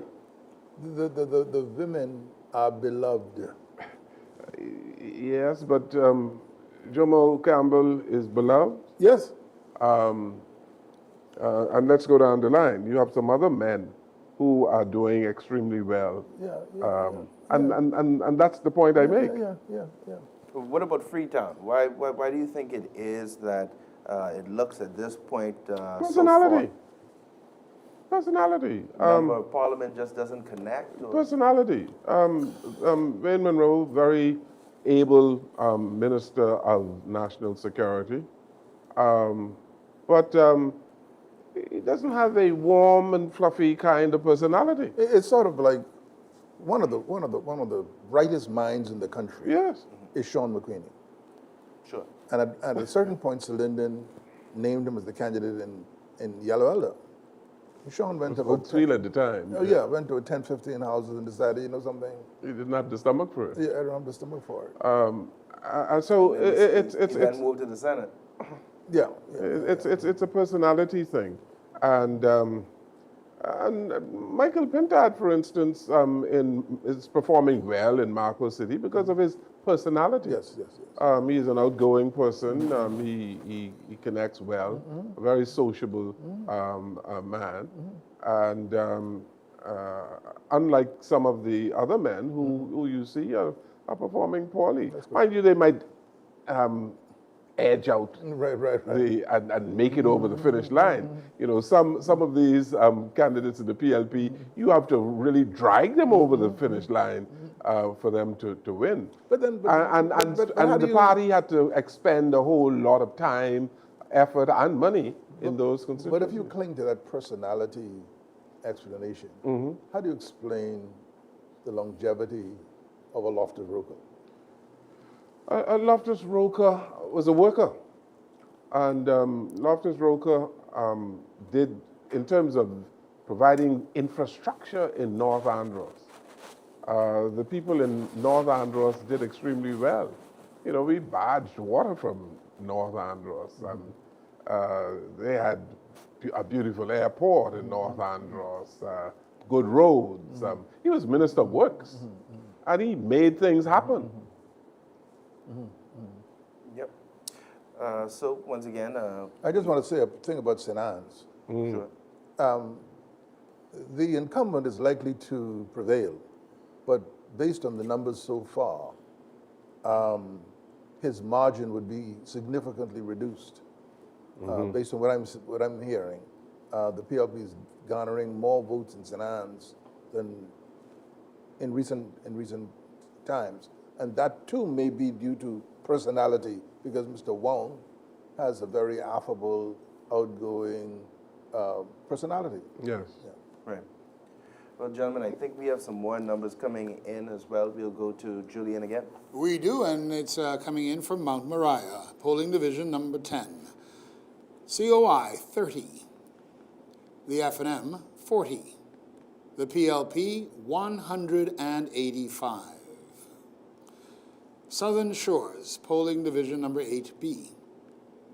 The COI 42, the FNM 71, the PLP 87, Leroy Major 17. Now in Southern Shores, number 10, 31 for the COI, 71 for the FNM, 76 for the PLP. Leroy Major gets 14. In Centerville, polling division number 11. The COI, 44. The FNM, 41. The PLP, 136. St. Anne's, polling division number 14. 21 for the COI, 139 for the FNM, 64 for the PLP, and 1 for the independent. Carmichael, polling division number 9. COI 57.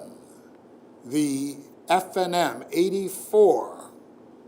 The PLP 99. The independent candidate Mackey 0. Another independent candidate 1. Right.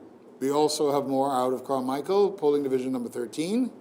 The COI 0, the FNM 75, the PLP 119, 1 for the independent Mackey and 0 for the other independent. Okay. You want to continue? Because there are a few more. Yeah, sure. Okay.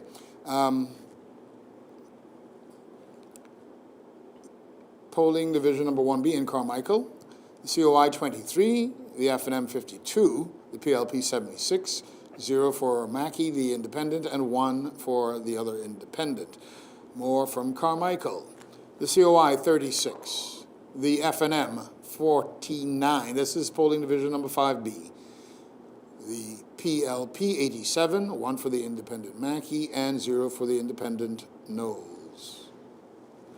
We're being told from our reporters and team down at the Parliamentary Registration Department that the PLP has won Centerville.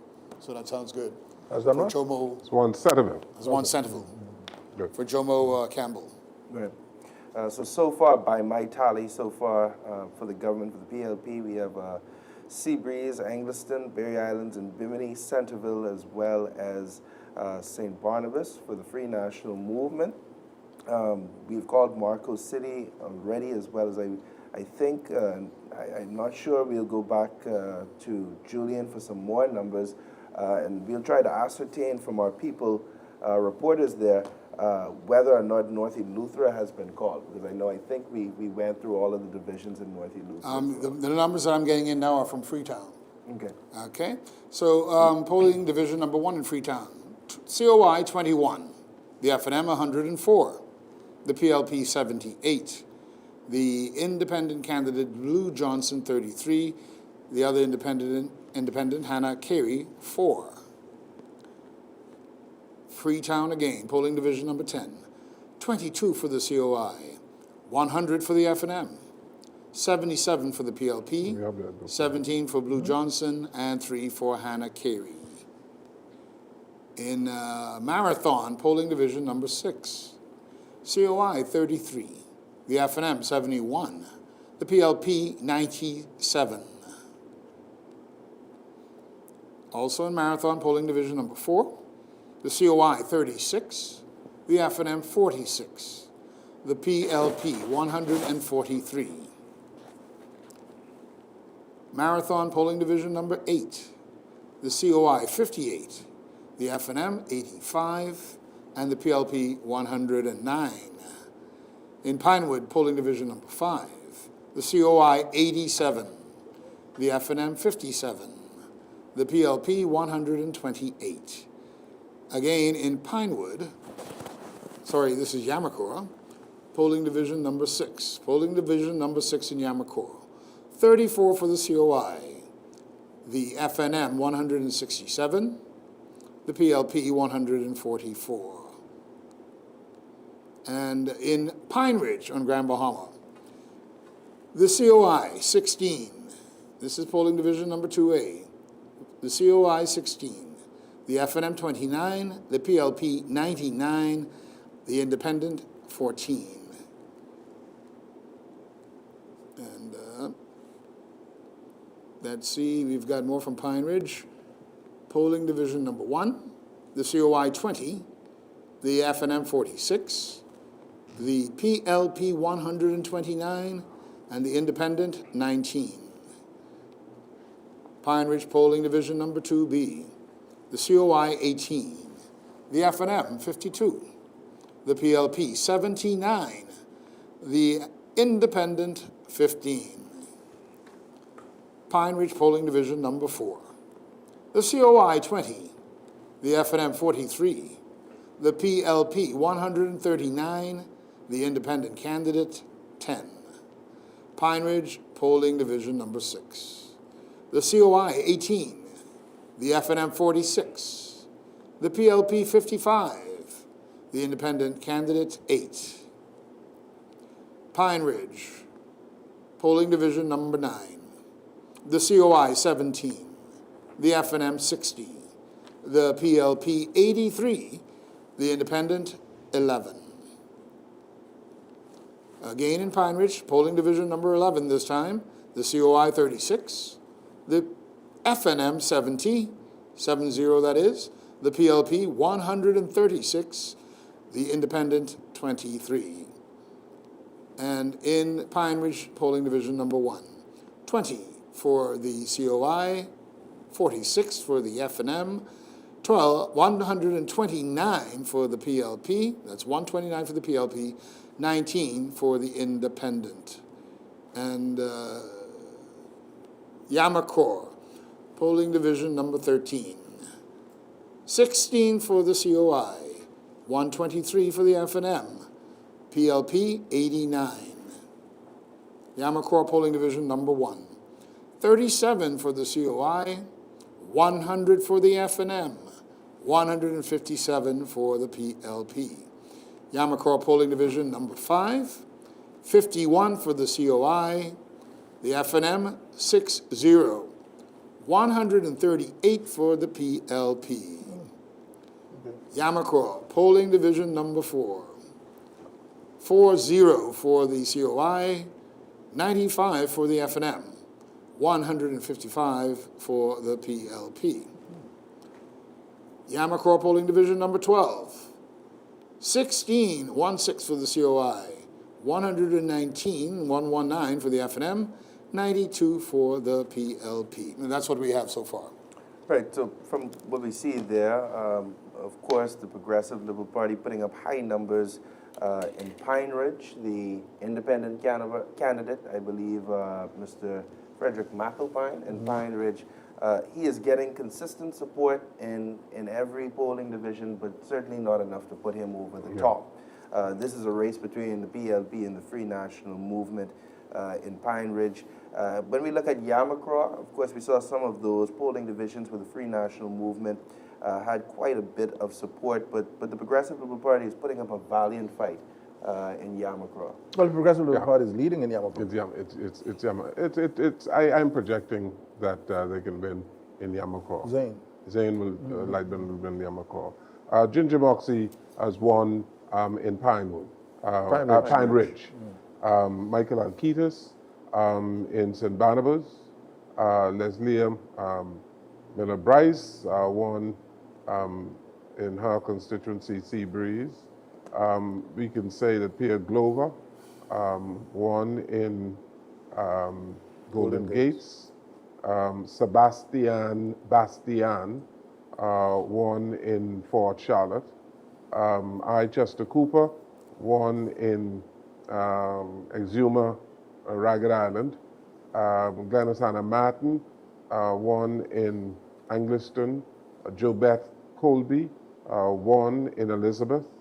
Jomo Campbell won in Centerville. And of course, Philip Davis won in Cat Island. Randy Roll won in Bimini and the Berry Islands. So the Progressive Liberal Party is certainly winning this election very easily. The news is the kind of numbers that COI is polling, polling in some polling areas better than the FNM. That is surprising. And again, I think it is about the leadership of the FNM. The leadership of the FNM is wanting. There are people vote for your party because they like your leader. That is correct. And Pintard, while he won and is hardworking and won Marco City, across the country, it is fair to say that the vast majority of Bahamians really don't like his leadership. Or think that he's ready for the next to be prime minister. Yes. They don't think he's ready to be prime minister. There's some introspection that a Michael Pintard has to put himself through. Yeah. You know, I was listening to a report on BBC today where they're calling on the prime minister to resign because of the poor showing of many of his members. And so when you take a slate of candidates to the electorate and a third party does better than your people, it's a reflection of the person at the top. Yes, absolutely, absolutely. And the COI is holding, well, you know, the numbers, for instance, in Pinewood. I can't call Pinewood right now. I mean, you know, it's a No, touch. no, It's touch and go for. No, the PLP candidate should win primary based on the numbers. Well, I'm not sure of that yet. I mean, at the end of the night, perhaps. But right now, He's gotten more votes than the COI candidate in every polling division. no, not every. Yes. Except And most of them. in most of them, he got more. But there was a polling division here where Lincoln Bain got 91 and the PLP got 44. Yeah. How can Lincoln Bain in a polling division beat a sitting minister? Those are people right around his house. A sitting minister, a minister of social services, getting 44, and Lincoln Bain getting 91. And given Lincoln Bain's, the public relations on him, the negative stuff that we heard about Lincoln Bain throughout the campaign. But Lincoln is also, in my view, for all of his liabilities, he's a gifted politician. I don't go as far as to say that. Gifted in the Donald Trump sense. In the Donald Trump sense, Yes. okay, all right. I have to weigh that in a little bit more, right? Because I really don't consider him to be a politician. I don't consider him to be a politician at all. There are some people who make a lot of noise, and but that appeals to a certain segment of the electorate. You know, there's barbarism on the part of some people who claim to be politicians. It's barbarism. Okay, fine. Okay, and so I don't consider him to be a politician at all. Right. We have quite a few numbers that have come in. We'll go back to Yes, Julia. we do, actually. Again, from Pine Ridge. This is polling division number 13B. COI 17, the FNM 67, the PLP 89, and the Independent 15. In Pine Ridge, polling division number 13A, 24 for the COI, 60, that's 60 for the FNM, 91 for the PLP, and 17 for the Independent. We are now getting Leslie Miller Bryce as the projected winner for Sea Breeze. Coming out of St. Anne's, polling division number 8, the COI 18, that's 1-8. The FNM 146, the PLP 81-0 for the Independent. St. Anne's, polling division number 15.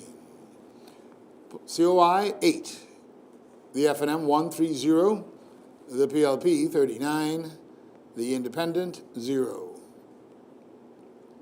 St. Anne's polling division number 12, the COI 91, the FNM 159, the PLP 98, the Independent 1.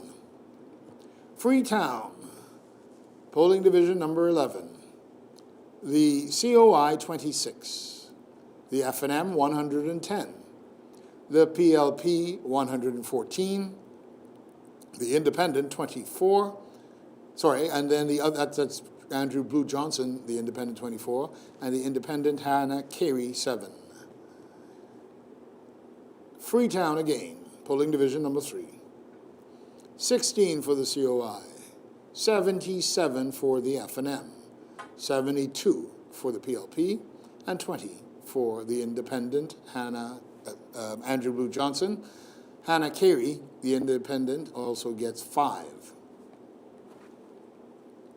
We're now in North Eleuthera. This is not very clear. Polling division number 10, 17 for the COI, 156 for the FNM, 281 for the PLP. That's polling division number 10.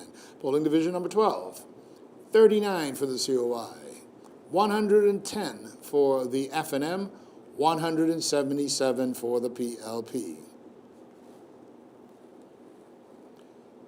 Central and South Eleuthera, polling division number 10, 5 for the COI, 26 for the FNM, 64 for the PLP. Central and South Eleuthera Polling Division number 13, 1 for the COI, 73 for the FNM, 79 for the PLP. Tall Pines Polling Division number 7, 50 for the COI, 94 for the FNM, 119 for the PLP.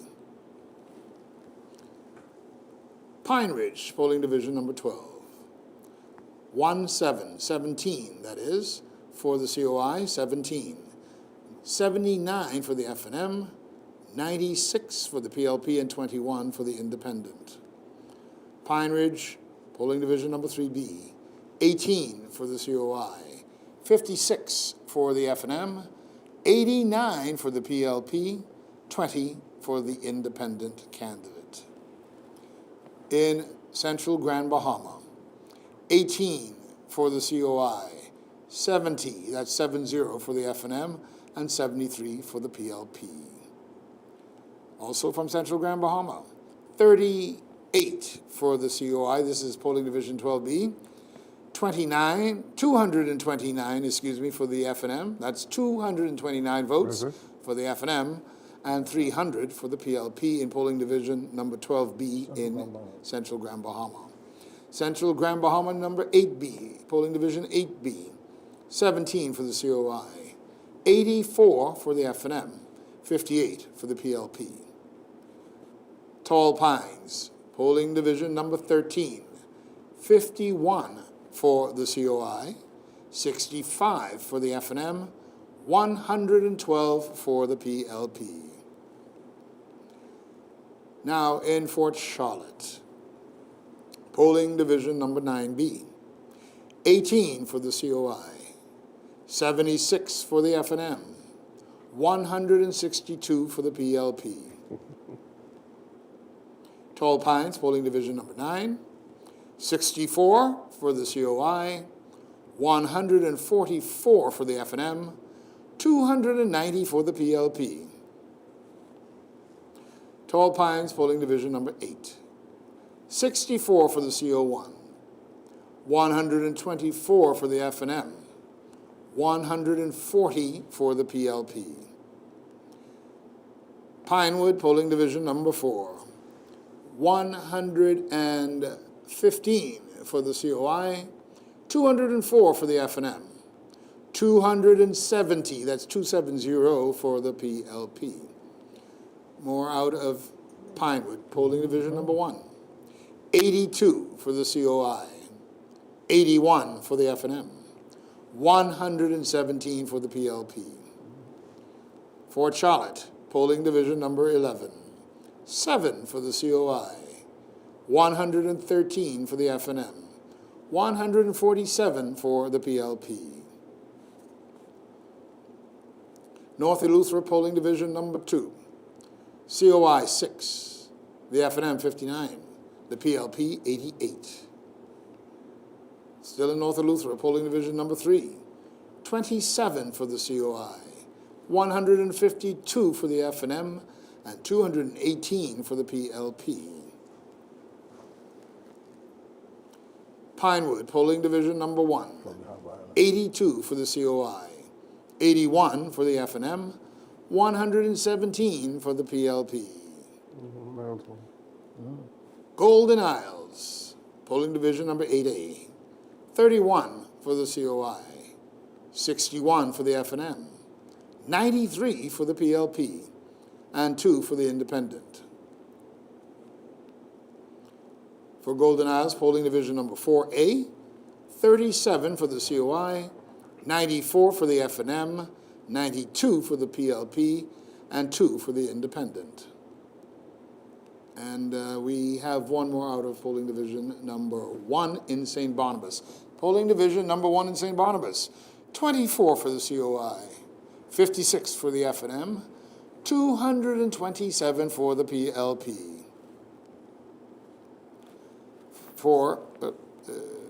Okay, we've got another, let's see here. Polling Division number 10 in St. Barnabas, 26 for the COI, 49 for the FNM, 167 for the PLP.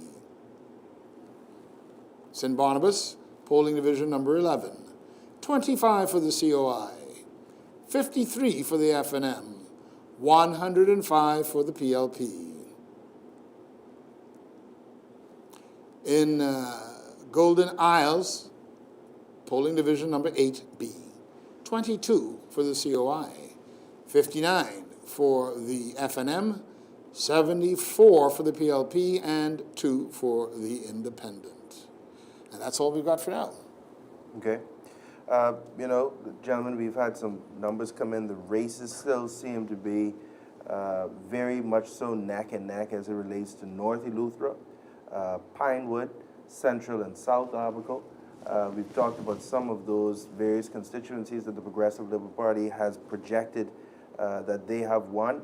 The Parliamentary Registration Department has also officially projected some winners, but I've seen so far as Julian was reading off some of those numbers, some jubilant scenes outside of the constituency. It seems to be the constituency headquarters in Engliston as well as in Seabreeze, where Leslie Miller-Bryce has taken as much as 64% of the vote. The numbers, as Julian started to read off in Fort Charlotte, of course, they're trickling in rather fast, and I am expecting an absolute slaughter in Fort Charlotte. No doubt. Sebastian Bastian is going to win handsomely, handedly in Fort Charlotte. It's a good night for the PLP.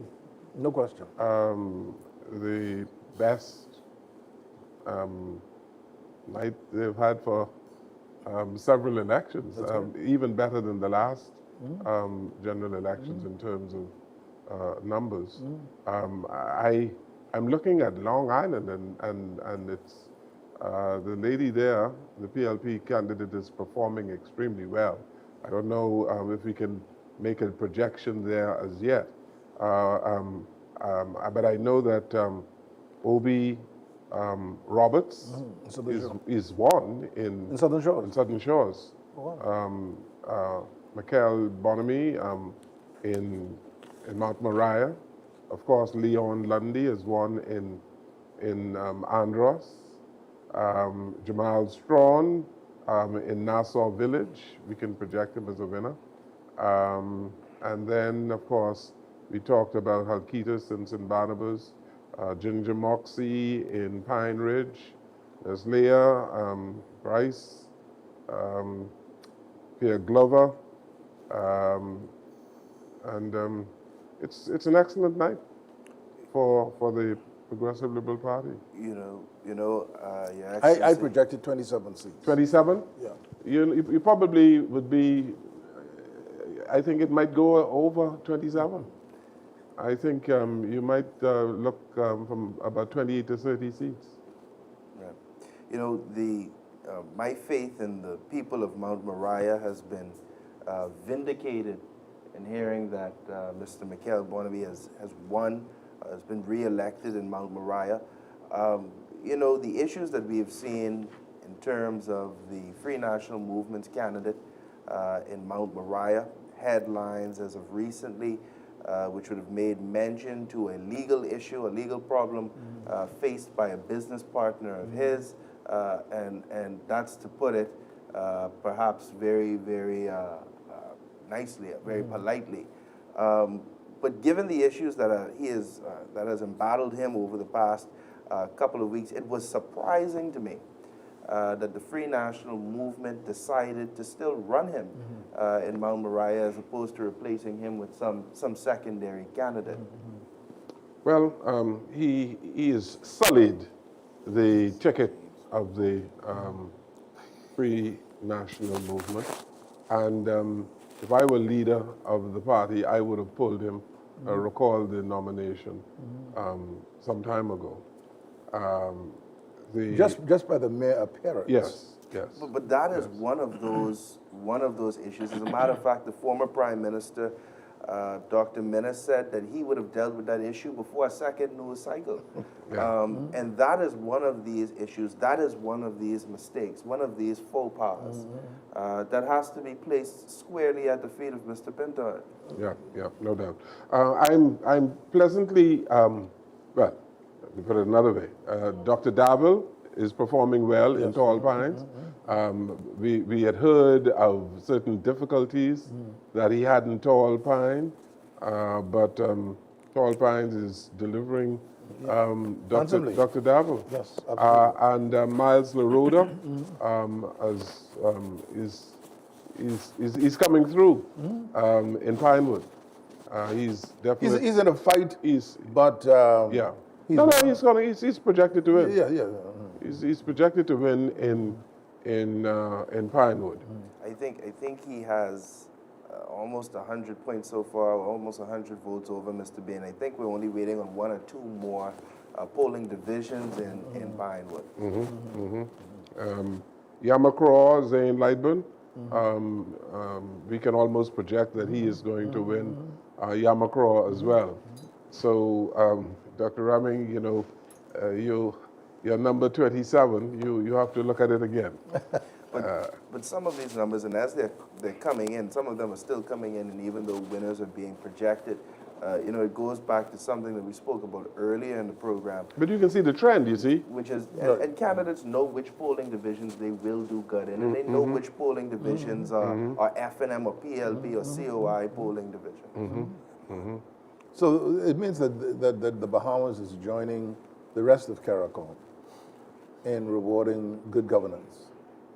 Yes, that is true to say. You know, I said on previous programs, Philip Brave Davis is one of the most outstanding prime ministers in CARICOM. And I can tell you, sitting around the table, the caucus of ambassadors in Washington, they consider the Bahamas to be a well-governed country. Bahamians, some Bahamians,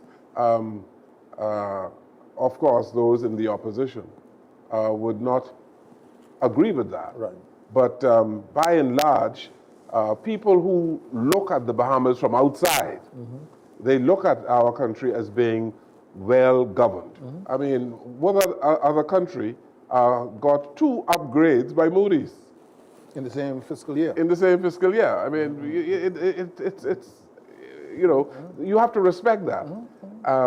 What other country can tell you that they've seen a 31% decrease in crime? Or 12 million tourists. Or 12 million tourists. I mean, so I'm not as surprised at all by the numbers or the number of seats that we see the Progressive Liberal Party winning this evening. It goes, again, to leadership. If you perform well, you're rewarded. That's correct. Yeah, and like you say, you know, some of these things, not only are these things not only, and all of them are happening at one time in the Bahamas, not only are they not singular feats in some of these other CARICOM countries, but in some of them they are unfathomable. In some of them, when you talk about 12 million tourists, it changes the trajectory of that country's development forever. You know, so when we look at it, a lot of these seats as well that are coming in, and some of them in Yamacraw, and the ones that we see where Zane Lightburn is doing very well, I wonder if these are, and I'm going to have to look and take a moment to check it out, whether these are the divisions that border closely to Elizabeth. Now, we've seen I'm almost sure. Jobeth Colby Davis has been a rock star in terms of a cabinet minister for the Progressive Liberal Party. The opposition has spent a lot of time and effort, of course, attacking Wayne Monroe, Jobeth Colby Davis, Fred Mitchell, Pierre Glover Road, the list goes We've heard on nothing and from on. Fox Hill yet, have we? We're about to hear something from Fox Hill now. Julian has some numbers for Fox Hill, Bain and Grantstown, and a few of those that we haven't heard from yet. Yes, we have quite a few, actually, and we will start off with Golden Isles. Golden Isles. No, I think, no, we already have that, actually. Let's start off with Angliston. Polling division number 7. COI 40. The FNM 66. The PLP 317. Polling division number 7 in Angliston. The COI 41. The FNM 36. The PLP 196. Angliston, polling division number 10. 28 for the COI, 26 for the FNM, 134 for the PLP. Angliston, polling division number 8. 49 for the COI, 37 for the FNM, 165 for the PLP. Now, of course, Glennis Hannah Martin is now the projected winner there. Now we're going to go to Bain and Grantstown. Polling division number 8. 41 for the COI. 74 for the FNM. 160 for the PLP. And the independent Brenda Pinder, 2. Marathon. Polling division number 10. COI 51. The FNM 104, the PLP 121.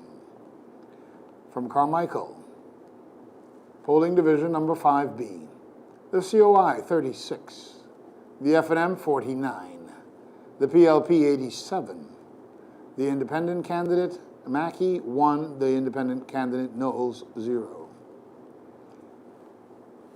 Carmichael again, polling division number 8. COI 54, the FNM 96, the PLP 104, independent Mackey 2 and 0 to the other independent Hannah. Carmichael, polling division number 10, COI 57, FNM 88, the PLP 107, the independent Mackey 2, the independent Knowles 0. Fox Hill. COI, this is polling division number 11. The COI, polling division number 11, 26. 26 votes in polling division number 11 for the COI. For the FNM, 69. For the PLP, 101. Fox Hill, polling division number 7B. 20 for the COI. 54 for the FNM. 82 for the PLP. Fox Hill, polling division number 9A. 25 for the COI, 59 for the FNM, 119 for the PLP. Fox Hill, polling division number 7A. 27 for the COI, 69 for the FNM, 86 for the PLP.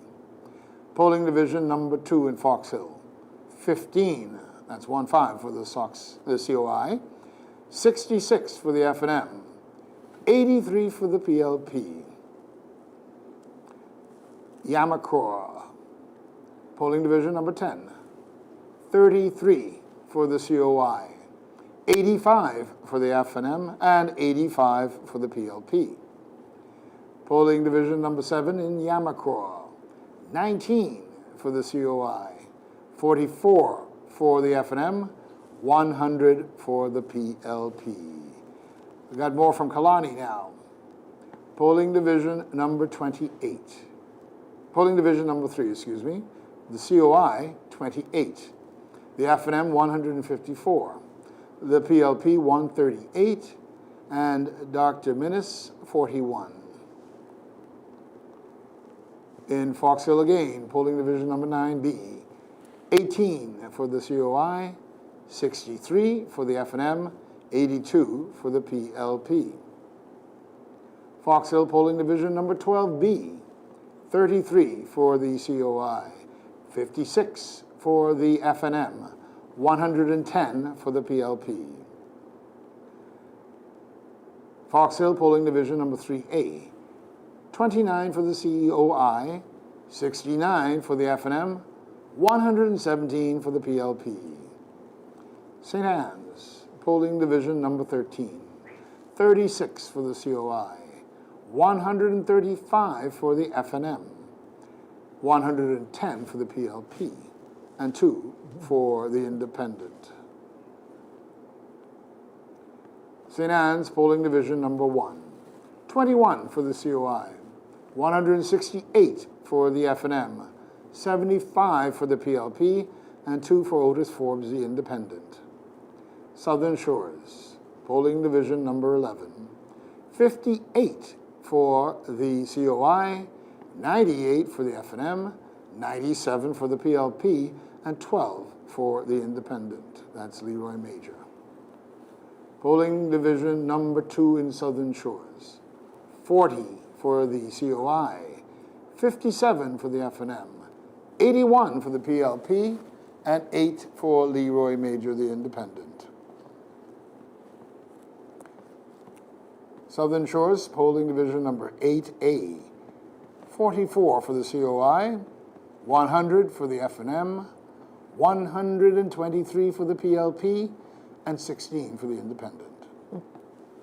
From Freetown, Polling Division number 7, COI 26, the FNM 118, the PLP 60, and the Independent Blue Johnson 18, the Independent Hannah Carey 11.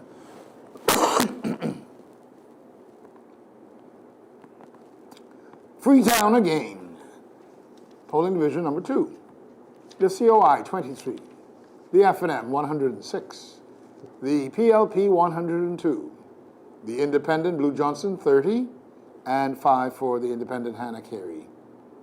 Fox Hill, Polling Division number 10, this looks like. They made some errors here. Polling Division number 10, 22 for the COI, 109 for the FNM, 95 for the PLP. Fox Hill, Polling Division number 12A, 27 for the COI, 73 for the FNM, 219 for the PLP. Wow. Bamboo Town, we're going to go to now. Polling Division number 1A, 54 for the COI, 62 for the FNM, 66 for the PLP. Bamboo Town, Polling Division number 8, 30 for the COI, 149 for the FNM, and 199 for the PLP.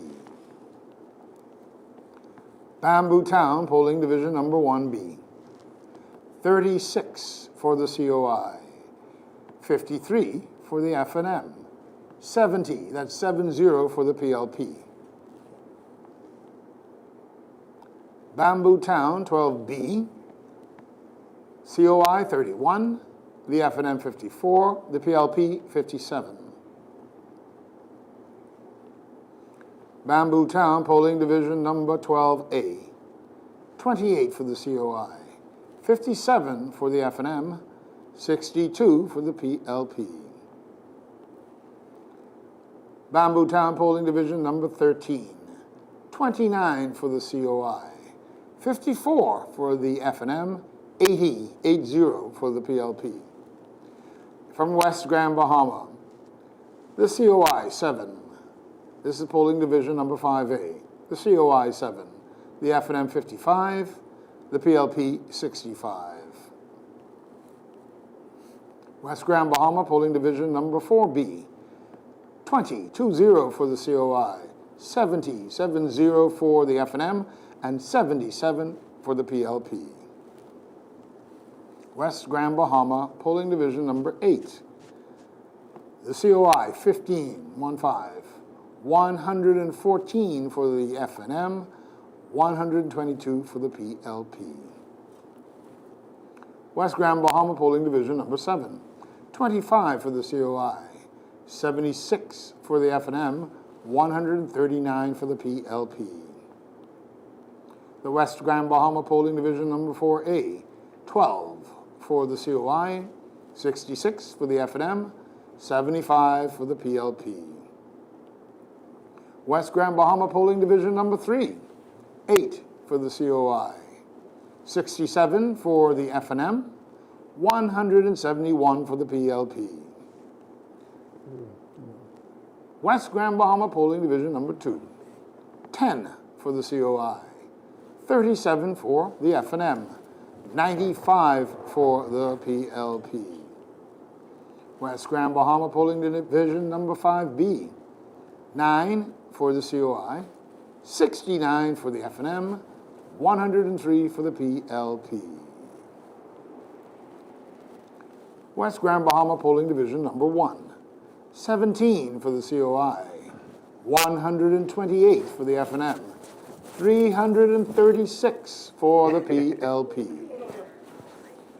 West Grand Bahama Polling Division number 6, 22 for the COI, 74 for the F&M, 121 for the PLP.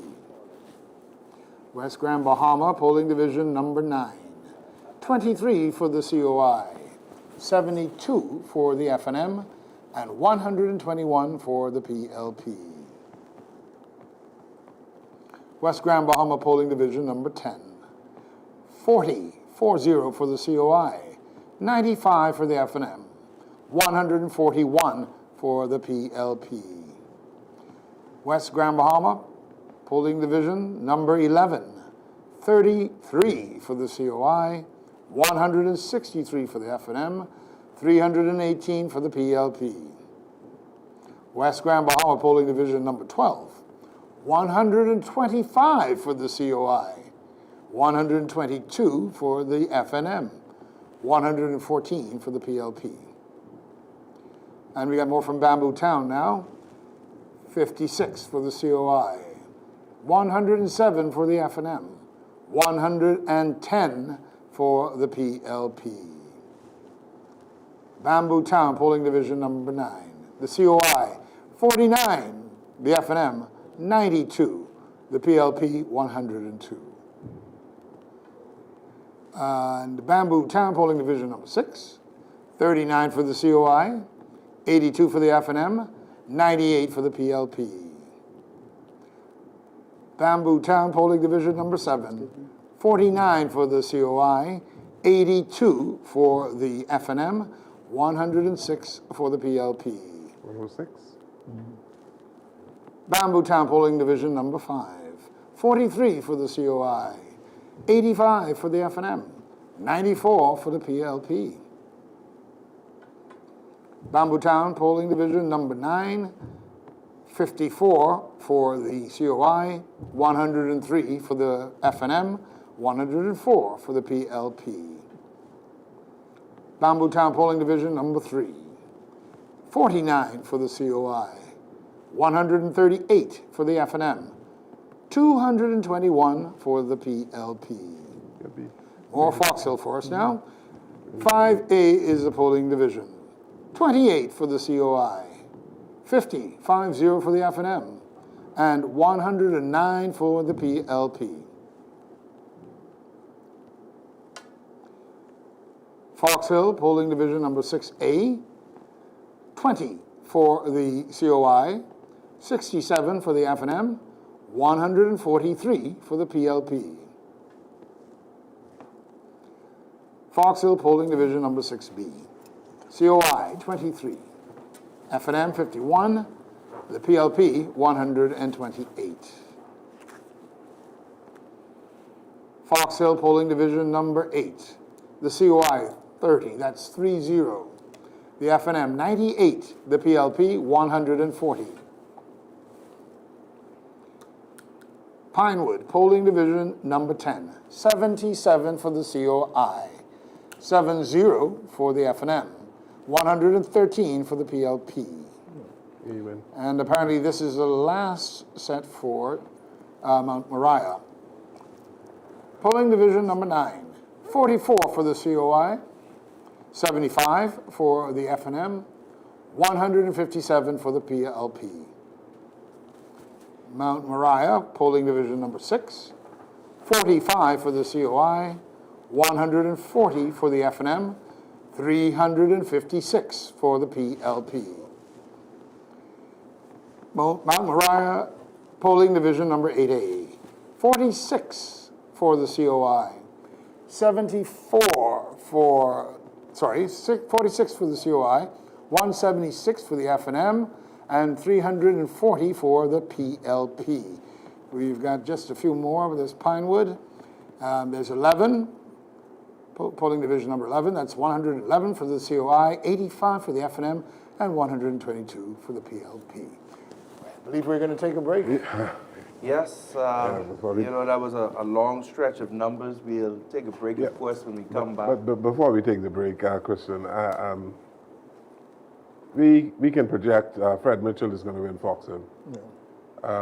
We can also project that Dr. Dwayne Sands is going to lose Bamboo Town. You know, he's lost Bamboo Town. The projected winner there is the Speaker. As you said it, and as I listened to the numbers, I was horrified. You know, I spoke to my friend Dwayne Sands earlier today, and he would have informed me while we were on issues of the day. He says to me that he's ahead. I asked him for the internal poll. He said, well, he is ahead in Bamboo Town. And he talked about the behind whooping. But come to find out, he's trailing Maria Doxson in Bamboo Town. And what does this portend for a brilliant person like Dr. Sands? Well, I think he should just give up. Give up politics. I know he had an ambition one time to be Prime Minister. He has lost twice in Elizabeth. Ran from Elizabeth to Bamboo Town, and the speaker, Patricia DeVoe, gave him, he's being beaten badly. He should now consider that politics is just not for him. Again, getting back to personality. Personality, a brilliant doctor, but a poor politician. Fred Mitchell is performing, or has performed, extremely well. Absolutely. And all of the naysayers and people who second-guessed whether or not he could have won Fox Hill, they've been proven wrong. I mean, he's won. And he's not winning marginally. Every polling division except one. Every polling division, which is interesting as well, is this is the first time in Mr. Mitchell's career, I believe, that he is going to win 2 consecutive terms. Yes, that's right. Yes, and you know, I'm not saying this because I have been working with him for the last 4 years. Brilliant man. Brilliant man, has given yeoman service to this country in foreign affairs, revered as a foreign minister in CARICOM. They make no decision unless he has an intervention. And I mentioned on another program that I was simply impressed with his performance at the OAS, at the United Nations, and the country is fortunate to have somebody such in that position. You know, I interviewed Mr. Mitchell recently, and I told him, I said, you know, when we think back, and we had an interview, and for a segment, I sort of tried to get Mr. Mitchell to think back on his long career now in politics. I sort of likened him to former Prime Minister of the UK, John Major, who they called the grey man. And I said, you know, that since you've come into politics, you know, you have been, you know, sort of a grey man in Bahamian politics. Sort of you brought a different level of talent. When we talk about, of course, Mr. Mitchell's illustrious career now in foreign affairs, in serving our nation. But you know, I heard Sonia Hamilton, she gave a tribute to Fred Mitchell recently. They were contemporaries at St. Augustine's. And she said, members of their class, all high-flying stars, but they wanted to be accountants and doctors. Fred Mitchell wanted to be a politician. Right. He only went into law to earn a living, but his love from high school was to be in politics. Well, we have to take a break on our program. Of course, we'll be right back. We'll have more numbers coming in for you, as well as commentary, ladies and gentlemen. Stick with us. We'll be right back. Thank you. Virus. of property, Outback Homes can make that dream a reality. If you have a vacant lot, all you need up front is a $2,500 deposit. Our team of home consultants will guide you through the process, helping you determine your qualifying amount and choose the perfect home design based on your budget. We'll work with lenders, and once financing is approved, construction begins. In just 4 to 6 months, you can move into your brand new home, custom built to your specifications, from impact windows to hard surface countertops. Call Outback Homes today to begin your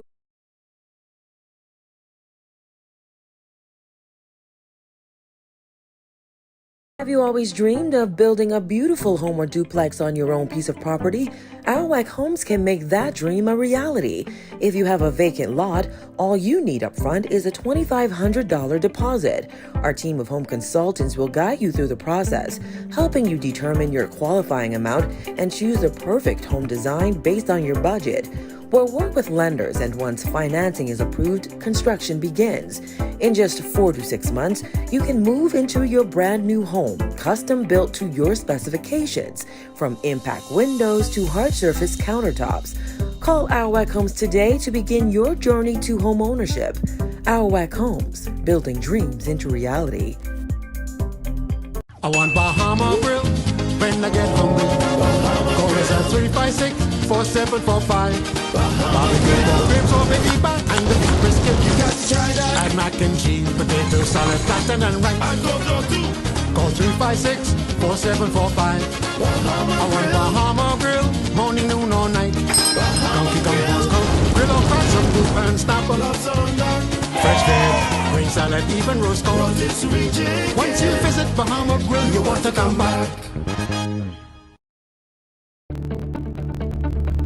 Shell Unleaded improves your fuel economy, giving increased miles per gallon, allowing you to do more of what you really want. Special additives used in Shell Unleaded improve your engine's efficiency. So go further with Shell Unleaded. Venture out to beaches, jungle and festivals and bring home memories that will last a lifetime.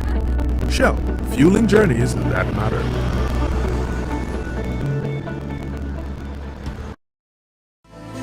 Making your home classier is what Pinder Tile does best. Remodeling the kitchen, Pinder has a selection of glass, stone, and metallic mosaics that's mind-boggling. Finding the right marble for your floor has never been easier. Pinder's selection will keep you busy for quite a while. Perhaps you're leaning towards something more durable, like porcelain. You won't believe the selection. Pinder Tile on Prince Charles Drive, a class act. Hello? Hi, this is Roger from Fidelity Bank. We've detected a possible breach on your account, so we've placed a temporary hold on pending transactions. Huh? Please check your email and give me your one-time password to confirm. Ain't nothing happening.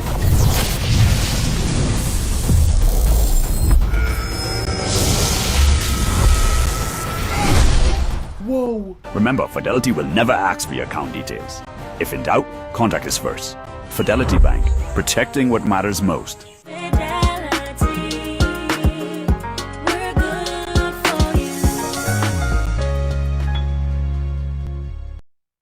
Pinder Tile on Prince Charles Drive prides itself on its ability to provide ceramic, stone, and wood floor coverings in prices that range from 99 cents a square foot to a lot more than 99 cents a square foot. Ceramic tiles for walls or floors and finishes from smooth to really textured. Marble of all grades and strong, durable porcelain, some of which looks, feels, and lays like marble. You'll find racks of beautifully veined granite for floors, tables, or counters. If you'd like wood or the look of wood, you'll find it and laminate as well. Perhaps you'd like to redo your drive. A huge supply of thick and thin pavers are on hand for you to choose from. For classy and affordable floor coverings, stop by Pinder Tile on Prince Charles Drive.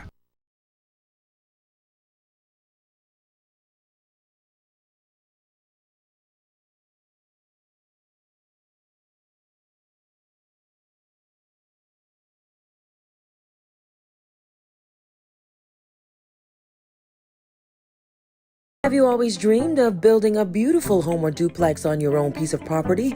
Our Homes can make that dream a reality. If you have a vacant lot, all you need up front is a $2,500 deposit. Our team of home consultants will guide you through the process, helping you determine your qualifying amount and choose the perfect home design based on your budget. We'll work with lenders, and once financing is approved, construction begins. In just 4 to 6 months, you can move into your brand new home, custom built to your specifications, from impact windows to hard surface countertops. Call Our Homes today to begin your journey to home ownership. Our Homes, building dreams into reality. I want Bahama Grill when I get hungry. Call us at 356-4745. Barbecue pork ribs or baby back and the big brisket. You got to try that. Add mac and cheese, potato salad, plantain and rice. I go too. Call 356-4745. I want Bahama Grill, morning, noon or night. Donkey Kong Bosco, grill or fry some soup and snapple. Fresh veg, green salad, even roast corn. Once you visit Bahama Grill, you want to come back.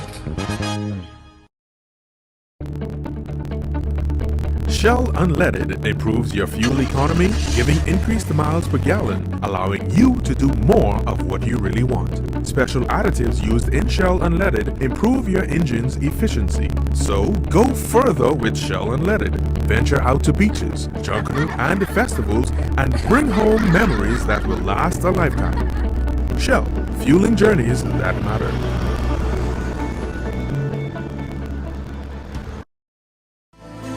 Making your home classier is what Pinder Tile does best.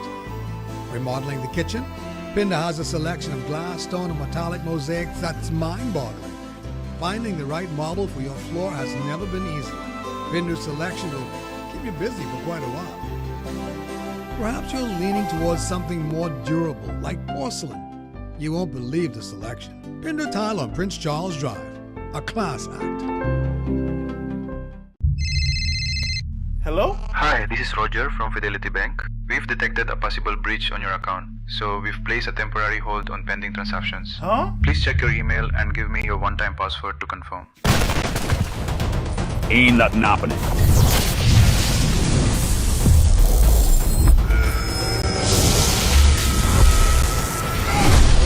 Whoa. Remember, Fidelity will never ask for your account details. If in doubt, contact us first. Fidelity Bank, protecting what matters most.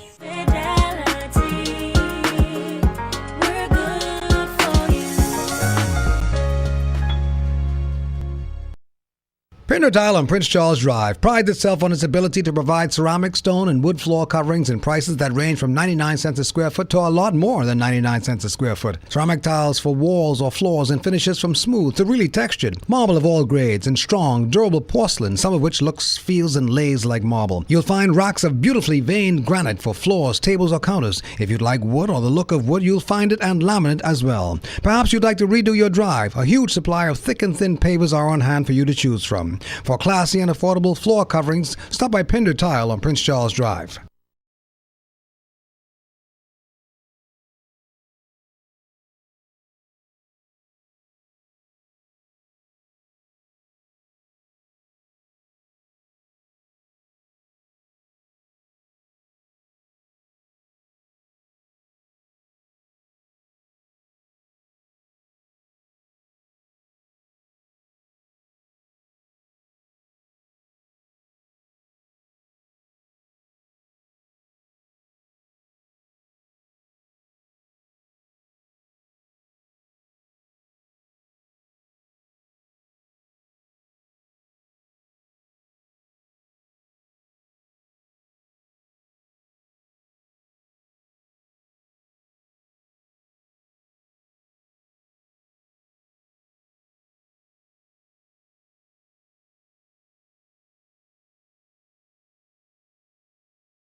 has done well. Ambassador, before we went to Have our you break, always dreamed of building? and let Have me you always specify which dreamed of building ambassador. a? Ambassador Jones, before we went to our break, you said that it was a good night for the PLP. And certainly, in terms of what we have seen, what we have been discussing so far, it looks as if the Progressive Liberal Party has decisively won this election. No doubt about it. The PLP has broken something, a trend. The Bahamian people have been voting out governments every 5 years since 2002. Philip Brave Davis now would be the leader of a party. He would be a prime minister that had 2 successive terms in office. Right, Honorable? Well, he's not right honorable yet, but that is something that has to be bestowed by the sovereign, by the King of England, but I believe... At his instigation. Yes, but I believe that it could happen, it should happen. But the former Prime Minister, Mr. Ingram, was on the platform last night saying that it never happened and that the F&M should not give Mr. Davis a second term. Well, the Bahamian people ignored him, defied him, and hopefully Mr. Ingram can now retire and stay out of active politics. He should not have been in the race as he was in active politics, and it is really a bad thing that he interfered in this election the way he did. Not that a citizen cannot do that, but a statesman, a former prime minister who should be a statesman should not be involved in the fray as he was. And I think the PLP did an excellent thing in not asking Mr. Christie to speak at any of their rallies. Christie appeared there and listened like everybody else, but to show his support. To show his support, and it was something that you would expect of former prime ministers. Yes, it's an excellent night for the Progressive Liberal Party. I'm given to understand that the PLP has won both seats in Eleuthera. I don't know about Abaco, but in Eleuthera, North and South. And certainly the projected winner in South Abaco is Mr. Fox of the PLP. And so the PLP is really performing extremely well around the country. Unfortunately, they suffered some heavy casualties in this election. The chairman of their party, Dr. Sands, ought to retire from frontline politics. No doubt about it. If I were in his position, I would resign as chairman of the party immediately. That is correct. Yeah, you know, in terms of and it's a reflection of the campaign that the Free National Movement has ran. We look at Dr. Sands' history. We look at, I believe, Dr. Sands won one time after running 3 times. He has not had favorable odds in the Elizabeth constituency. I believe that he thought that it would be much better in Bamboo Town, but the people have soundly rejected Dwayne Sands for yet another time. And we've talked a lot about the responsibility that Mr. Pintard, as the leader of the party, has. But as chairman of the party, as that individual who is expected to mobilize party machinery, to assist a party, to assist in leading a party to a victory, Dr. Sands must have fallen flat somewhere as well. Yes. You know, the F&M has to look for another leader. A whole leadership team? Yeah, it has to look for another leader. Mr. Cartwright has not won a seat, the deputy leader has not won a seat, the chairman has not won a seat. They must go back to the drawing board and find a suitable person to lead the organization. Pintard can hold on for a little while, but he's simply not up to it. No. As simple as that. I don't think the country reposes the level of confidence that he is ready to be Prime Minister. Yeah. Right. You know, we spoke a bit about Sebastian. I believe he's been projected as winning his seat. We still have numbers coming in, but I know you heard, as I heard just a few moments ago, the fireworks in the area. He's one. But the Free National Movement has made a big deal about Mr. Bastian's candidacy. Why do you think that is? He's afraid of Sebas for a number of reasons. And the former Prime Minister again talked about Sebas can be on the top rung of the ladder to be Prime Minister. And that is not necessarily so. In order to be Prime Minister of the Bahamas, you have to, first of all, win the leadership of your party. At convention. At convention, all right? And after winning the leadership of your party at convention, you have to then position yourself so that you can lead your party into a general election, all right? And there's nothing that I can see now that can suggest that that can happen in the foreseeable future. But I don't know that Sabaz told anybody that he aspires to be Prime Minister. But if that's his ambition, you know, Hubert Ingram once said that Lyndon's ma was not the only woman that born a child to be Prime Minister. Well, Ingram's ma was not the only woman that born a child to be Prime Minister either. Sabaz has every right to aspire to it if he wishes. Yes. If he wishes to. Yes, yes. You know, that doesn't mean that the rank and file or the delegates in a PLP convention would support him to be leader of the party. There are other people in the PLP who are interested in succeeding Mr. Davis. I'm sure Chester Cooper is one of them. As a matter of fact, if Sabaz has as his ambition to be leader of the PLP, first of all, and Prime Minister, I would advise him to not take a lesson from one Brandon McCartney. I would advise him to take it easy, take it slow, get to know the country, because in my view, Brandon McCartney could have been the leader of the FNM had he relaxed, take it easy. When Ingram stepped aside, Brandon, in my opinion, was more popular than Menes. Yeah, his hubris overwhelmed him, and he developed an arrogance that was really disliked by the public, to the point where his party, the DNA, could not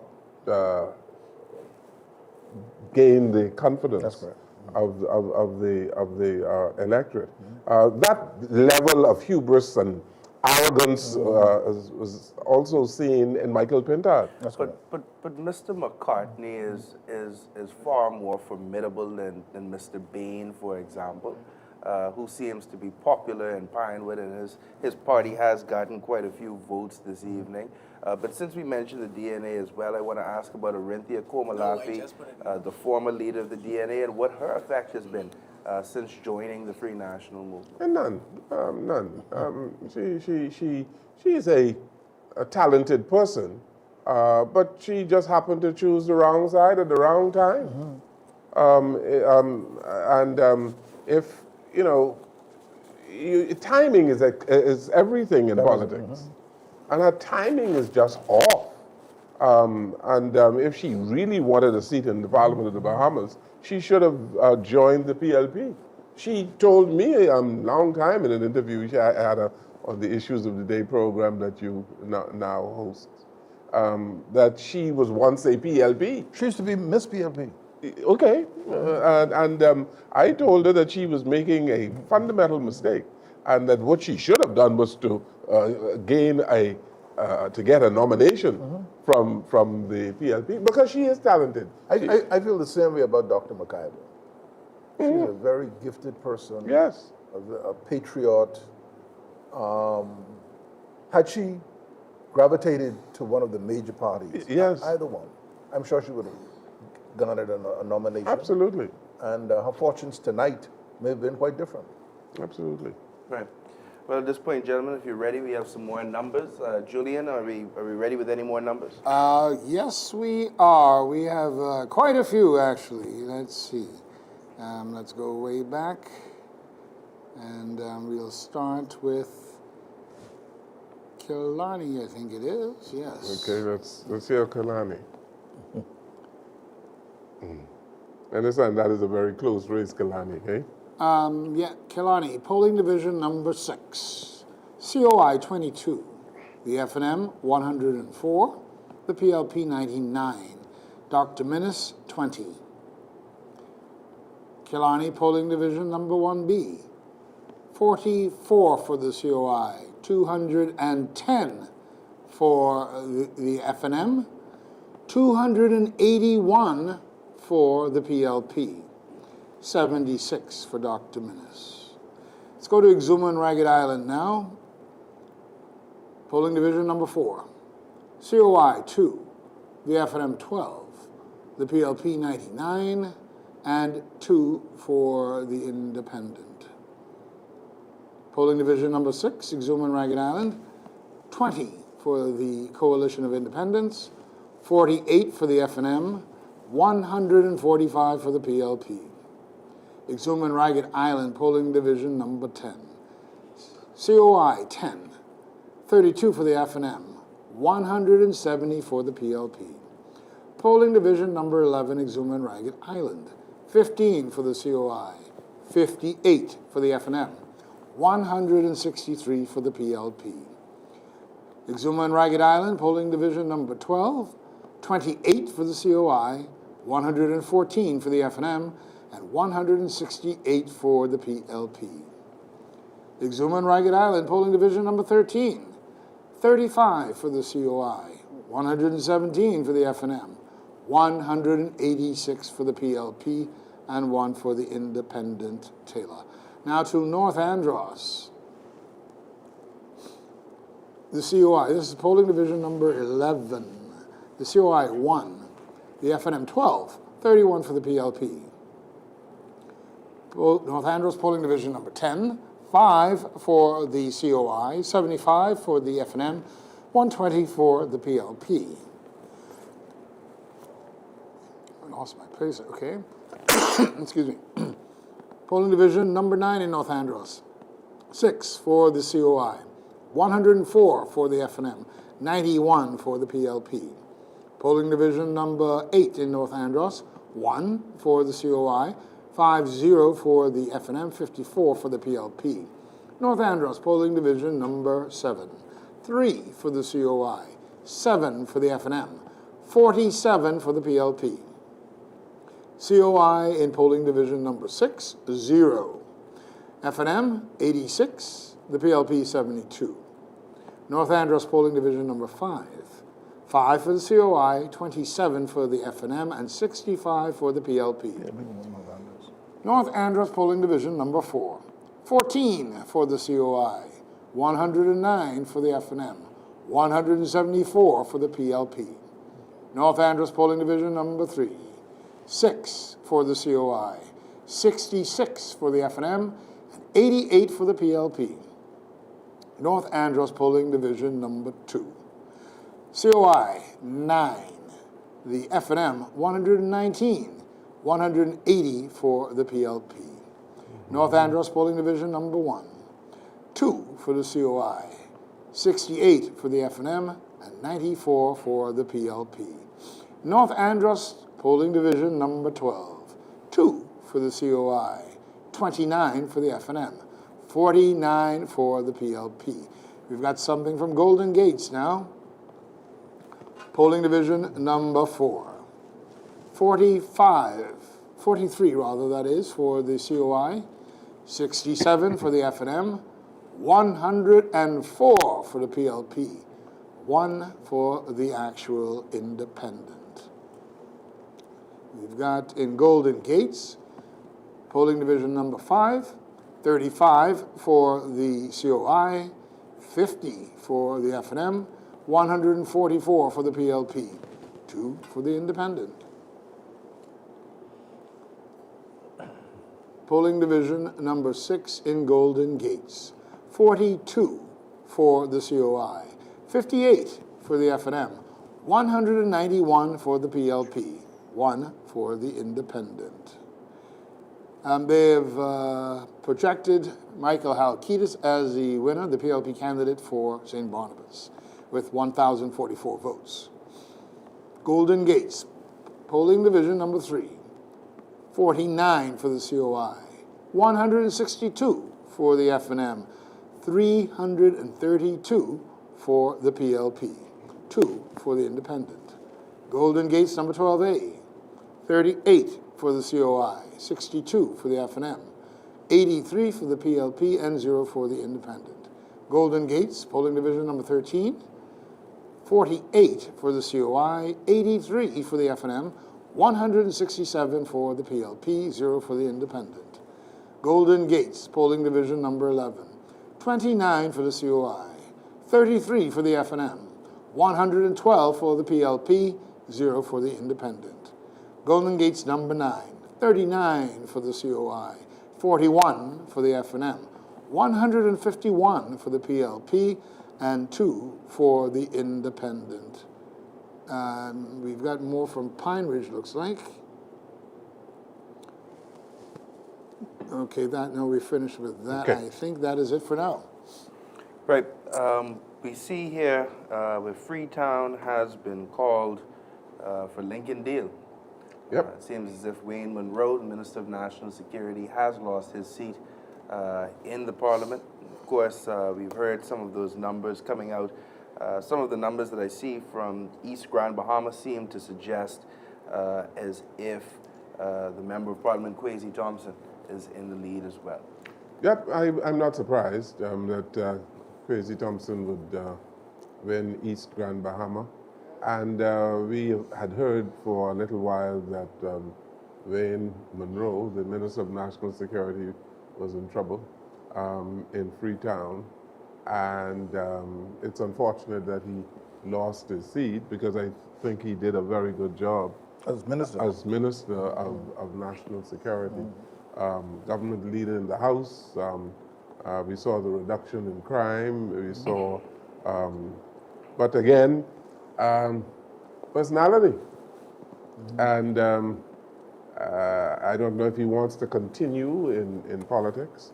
I'm sure if he wants to continue in politics, given the service that he has rendered, the Prime Minister would find a spot for him in the Senate, probably, so that he might continue in the cabinet. And He's a potential AG. yes, no doubt about it, if he wants to continue. But it's unfortunate that he is one of the casualties in this particular election. I believe that the PLP is going to win North Andros as well as South Andros.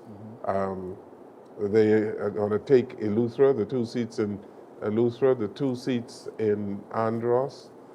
So far, they've won at least 1 in Abaco. I don't know about North as of now, but certainly my information is that the South has been won by the PLP. In Garden Hills, Julian has not read the numbers as yet, but my information is that Boleg, Minister of Sports, he has won in Garden Hills, defeating Rick Fox. Well, I can go to bed now. That would be, and you say it's your hope. That is my fervent prayer.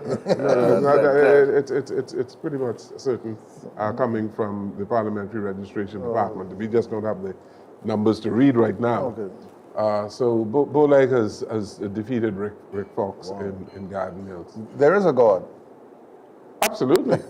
Absolutely, unconditionally. What is an interesting race to watch, and we haven't gotten all of the numbers in, I think, for Golden Isle so far. Mr. Darren Pickstock is still, I believe, in the lead by just a few votes. but it is a very tight race still. That's a tight race in that constituency. There were some polling divisions that were taken out of and put into Golden Isles and into St. James. And put in St. James. And we don't have a projected winner for St. James as yet, but I believe that Owen Wells is in the lead. And so it's going to be interesting to see what happens in those two areas. But my information is that the PLP is leading in both Golden Isles as well as St. James. Right. And, you know, I think that we can sort of sympathize for the tremendous amount of work that probably has gone into Mr. Pickstock's campaign. Mr. Pickstock won a by-election maybe just over less than 6 months ago for sure, and you know the onus has been on him to be on the ground, to continue the work, and to hopefully deliver Golden Isles by tonight. And there are a lot of people within Golden Isles that certainly are looking at what is a relatively short amount of time, especially in a period where we were, I think by all accounts, heading towards an election anyway. But there are persons, of course, that will judge him based off of 6 months. You have some members of parliament who've had 4 years, 4.5 years to court their constituents. So he's been put at a specific disadvantage there. I said just now that we're not sure what's happening in St. James, but you know these through the wonders of technology, these cell phones, you can find out a whole lot of things. And I saw just now on one of my phones Owen Wells celebrating in St. James. So obviously he's won St. James, defeating Shenandoah Cartwright. Yeah, another one of those interesting races that we spoke about in terms of the closeness is, of course, Killarney. Killarney is not, and I believe that they are probably counting the last polling division or releasing the last polling division now, but that is a very tight race as well. Robin Lyons and Michael Barnett Ellis. So what does Dr. Minnis do after tonight? Enjoy his retirement. Dr. Minnis is well healed. He is done extremely well in his profession. Let's assume Pintard offers his resignation and it's accepted. Do you see Minnis? No. I think the FNM is finished with Minnis. Minnis is no longer a member of the FNM. When you run against the party, the Constitution, you automatically disqualify yourself as a member of the FNM. So, looking at the likely FNM winners outside of a Pintard, who do you? They're going to have to stick with Pintard for a little while. I think somebody might emerge or challenge him. But as of now, I don't see anyone in the offing to challenge Pintard right now. The party is in an unfortunate state. That is what happens when the party is divided. They went into an election divided. There were many unhappy campers in the FNM, and Pintard leaned on Hubert Ingram to assist him, but that didn't work because Mr. Ingram himself is not very popular in the country. He might be popular in certain with the base of the FNM. Yes. But Ingram was defeated by Perry Christie. No, not only that. On two occasions. If you're a first-time voter, you don't know Hubert Ingram. But at the same time, it goes to show where the FNM must reassess its read on the electorate, because they think that the former Right Honorable Prime Minister is God walking like man does not necessarily mean that the rest of the country thinks so. And the fact that persons throughout this country rebuffed the comments that he would have made on a rally stage just last night, I think is evidence of that fact. Yes, no question about it. He has shown me and many people who probably think like me that he is an irrelevancy in the overall scheme of things. Out of touch. Out of touch. And again, should sit back and enjoy his retirement. He served the country well for many years, but the country wants to move on from Ingram, want to move on from Christie, all right? And, you know, other people should be given the opportunity to lead and should be able to do so unencumbered by the baggage that these former leaders carry. You know, former Prime Minister David Cameron said famously in the House of Commons, "I was the future once." And, you know, whether or not politicians in our country ought to come to that realization perhaps a bit sooner, especially those who have served as Prime Minister of the country, do you think that when it comes to their gauge on how long they ought to stay or how long they will be relevant among the electorate, that sometimes their vision is a bit skewed? Well, I think so.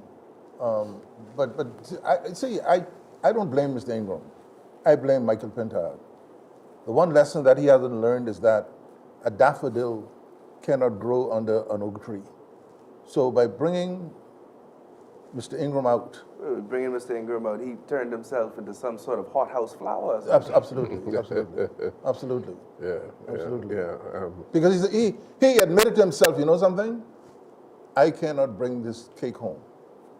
I need Ingram to come and bring it home for me. You're the leader of the party. You're the potential prime minister. When you run into a problem on the international stage, are you going to call Mr. Ingram to solve it for you? But a win this big, you believe, Ambassador Raming, Ambassador Jones, that the FNM had no idea, no inkling of an idea that they would have lost this bad disease? When they went to bed last night, but yeah, I believe they knew what was in the offing for them today. They may not have known the quantum, but I believe they knew that they were on their way to a defeat. This is a party who just a matter of months ago challenged the Prime Minister to ring the bell. A party that more or less instigated this early called election. And it's like I said to somebody yesterday, you know, it's not until the tide goes out that you can tell who's been swimming naked. You see the other thing, you know, the FNM's campaign was built largely on sand, not on the rock, on sand. This whole hyperbolic thing about illegal immigration, they saw something that the rest of the country didn't see. Mind you, it is a problem. It is a problem. But they made it out to be, it's like a doomsday problem. And it is not a doomsday problem. Dr. Raming, I said on Issues of the Day twice or three times, facts are stubborn. And if the facts show that there is no crisis, and you manufacture one, and you try to manufacture one, people know sense when they hear it, and they know sense when they see it, okay?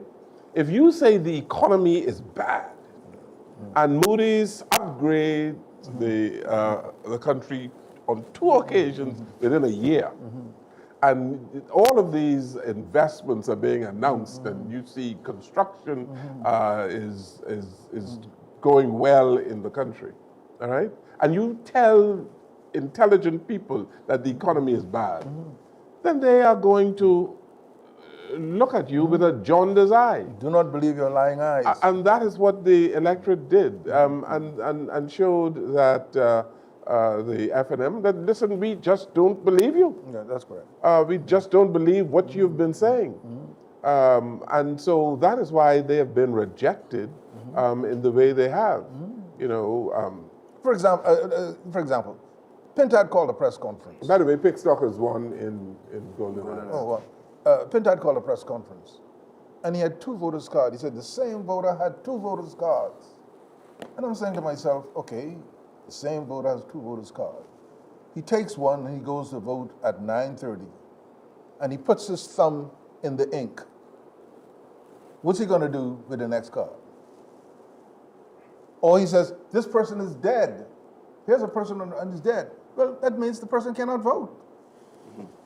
Yeah, you know, and on the issue of illegal immigration, you know, people have been put before the courts, been sent to prison. And the mere fact that people have been arrested, and I read in the newspapers of people being charged before the courts or for fraudulent documents and all of that. It tells me then that the state is doing what it's supposed to do. Or if you take migration, Yes. right? You repatriated 13,000 illegal immigrants. That's a record. In addition to that, you, as Brave Davis, Prime Minister of the Bahamas, you go to the Summit of the Americas. Yes. And the American government says to CARICOM, I need to know how many migrants you're prepared to take, because we're getting rid of migrants in the United States. Right. And all of the 20 countries. 20 countries signed on and said, we will accept. Brave said no. And Brave Davis, being the prime minister, the only prime minister, stand up to the Americans and say, no, we are not going to accept any. And despite the pressure conditions brought to him by the American government, he refused to accept immigrants. And then you come in your campaign and you tell lies to the Bahamian public about So what he's weak on immigration. But that is why I question whether this is chickens coming home to roost for the Free National Movement. And we've already spoken to the extent that the Free National Movement has a lot of work to do in looking at themselves as an organization, in looking at what happened, what went wrong here tonight. But, excuse me, a lot of what I've seen in this campaign, in this general election, is reminiscent of the 2017 campaign. The lie that the VAT money was missing or stolen. And it seems to me that those that were at that time the very engineers of that big lie sought to win this election once again on lies, inaccuracies, innuendo, and the list goes on. And immediately after that election, you come to the public and say, no, the VAT money wasn't stolen. That's correct. But how can I repose confidence in you moving forward when you're going to tell me a fat lie like that? All right? You know, and if you examine... well, they said Brave can travel. If you examine what they've been saying to the public, and if you are thinking deeply, all right, you would say, you know, what you're telling me is really not so, you know. If you were really thinking. And so we have an intelligent electorate. There's no doubt about it. We have an intelligent electorate. And it was seen in 2021 when they rolled out the Minnis administration for the poor performance during COVID. Minnis won the majority of seats in 2017, okay? It was historic. 33 to 6. 33 to 6, was it? Oh, okay, something such. And so he then he lost miserably in 2021 because he did such a poor job. That's correct. Conversely, the Bahamian people rewarded Mr. Davis now and his government because they feel that he and his government, they have done a very good job. Economically, in terms of developing the infrastructure of the country, the reduction of crime, and the list goes on and on. The man who was defeated in Bamboo Town, the doctor, is the man who said that we don't need this new hospital. So the people showed him that, you know, you're really talking nonsense. We do not agree with you. In fact, he said the idea of a new hospital is a dumb idea. Yes, yes. And so, so the people in Bamboo Town showed him exactly how dumb he is. Right. Well, I think Well, we have. I'm a hard patient, so I can't go too hard on him. Right. Well, I may be a hard patient too, but you know, there are other hard doctors in the country. You know, the point is, it was a I think an unpopular opinion, an unpopular position that the Free National Movement would have taken, and you would expect more, of course, from a physician like Dr. Sands, who's practiced in Princess Margaret Hospital and in the Rand Memorial Hospital for decades. I think Dr. Sands has been a physician now for over 30 years. I told Dr. Sands, you know, I think you were doing the show, and I walked in the studio when you took a break. I said, Dr. Sands, your position on the hospital is not flying, you know. You cannot say that the hospital is in bad shape. And you just, And you were just... At the same time say that we don't need a new hospital. Yeah, right, right. And this hospital is for women and children. Now, that doesn't make sense, Dr. Sands. You got to rethink that position. I told him that, you know. Okay. But he was just the Minister of Health. Yes, yes, and did absolutely nothing Absolutely. to improve the state of affairs in the Princess Margaret Hospital. Yeah, you know, there was an episode of Jones and Co. that surfaced throughout this campaign with Dr. Sands speaking after he had resigned to the ambassador when he hosted the program, saying he didn't get the support. He didn't get the support. Right. He didn't get to do the things that he wanted to do or ought to have done. Right, right. You know, so it is I think an unfortunate a cautionary tale as well. Yep. For anybody who is otherwise successful outside of politics, to believe that because of your success, because of your brilliance in one specific area, that is easily translated to another area. Politics is blood sport. But we have to take this break on our program, The Bahamas Decides. Ladies and gentlemen, we'll take this break. We'll be right back.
Pender Tile on Prince Charles Drive prides itself on its ability to provide ceramic, stone, and wood floor coverings in prices that range from 99 cents a square foot to a lot more than 99 cents a square foot. Ceramic tiles for walls or floors and finishes from smooth to really textured, marble of all grades, and strong, durable porcelain, some of which looks, feels, and lays like marble. You'll find racks of beautifully veined granite for floors, tables, or counters. If you'd like wood or the look of wood, you'll find it and laminate as well. Perhaps you'd like to redo your drive. A huge supply of thick and thin pavers are on hand for you to choose from. For classy and affordable floor coverings, stop by Pender Tile on Prince Charles Drive. Have you always dreamed of building a beautiful home or duplex on your own piece of property? Our Homes can make that dream a reality. If you have a vacant lot, all you need up front is a $2,500 deposit. Our team of home consultants will guide you through the process, helping you determine your qualifying amount and choose the perfect home design based on your budget. We'll work with lenders, and once financing is approved, construction begins. In just 4 to 6 months, you can move into your brand new home, custom built to your specifications, from impact windows to hard surface countertops. Call Our Homes today to begin your journey to home ownership. Our Homes, building dreams into reality.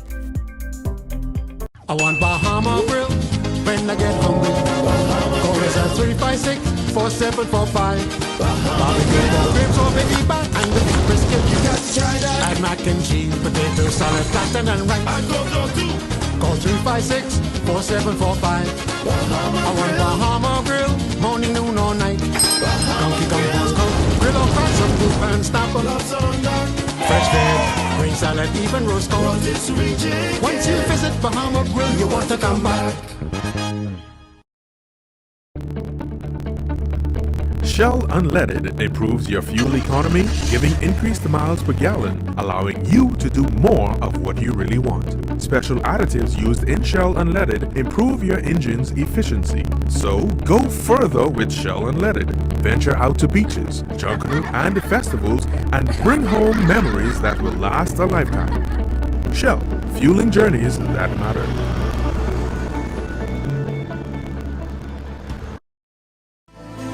Making your home classier is what Pender Tile does best.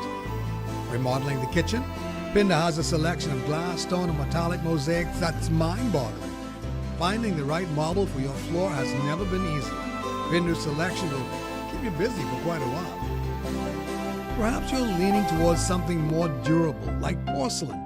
You won't believe the selection. Pender Tile on Prince Charles Drive, a class act. Hello? Hi, this is Roger from Fidelity Bank. We've detected a possible breach on your account, so we've placed a temporary hold on pending transactions. Huh? Please check your email and give me your one-time password to confirm. Ain't nothing happening.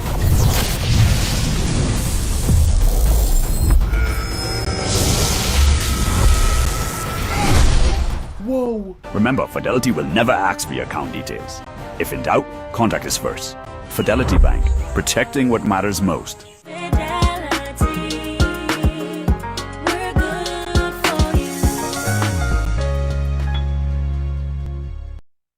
Pender Tile on Prince Charles Drive prides itself on its ability to provide ceramic, stone, and wood floor coverings in prices that range from 99 cents a square foot to a lot more than 99 cents a square foot. Ceramic tiles for walls or floors and finishes from smooth to really textured, marble of all grades, and strong, durable porcelain, some of which looks, feels, and lays like marble. You'll find racks of beautifully veined granite for floors, tables, or counters. If you'd like wood or the look of wood, you'll find it and laminate as well. Perhaps you'd like to redo your drive. A huge supply of thick and thin pavers are on hand for you to choose from. For classy and affordable floor coverings, stop by Pender Tile on Prince Charles Drive. Have you always dreamed of building a beautiful home or duplex on your own piece of property? Our Homes can make that dream a reality. If you have a vacant lot, all you need up front is a $2,500 deposit. Our team of home consultants will guide you through the process, helping you determine your qualifying amount and choose the perfect home design based on your budget. We'll work with lenders, and once financing is approved, construction begins. In just 4 to 6 months, you can move into your brand new home, custom built to your specifications, from impact windows to hard surface countertops. Call Our Homes today to begin your journey to home ownership. Our Homes, building dreams into reality. I want Bahama Grill when I get hungry. Call us at 356 4745. Barbecue pork ribs or baby back and the beef brisket. You got to try that. Add mac and cheese, potato salad, plantain and rice. And go too. Call 356-4745. I want Bahama grill, morning, noon or night. Donkey Kong Boss Coke, grill or fry some soup and snapper. Fresh veg, green salad, even roast corn. Once you visit Bahama Grill, you want to come back. Shell Unleaded improves your fuel economy, giving increased miles per gallon, allowing you to do more of what you really want. Special additives used in Shell Unleaded improve your engine's efficiency. So go further with Shell Unleaded. Venture out to beaches, jungle, and festivals and bring home memories that will last a lifetime. Shell, fueling journeys that matter.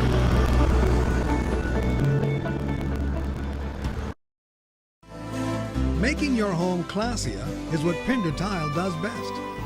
Remodeling the kitchen, Pinder has a selection of glass, stone, and metallic mosaics that's mind-boggling. Finding the right marble for your floor has never been easy. Pinder's selection will keep you busy for quite a while. Perhaps you're leaning towards something more durable, like porcelain.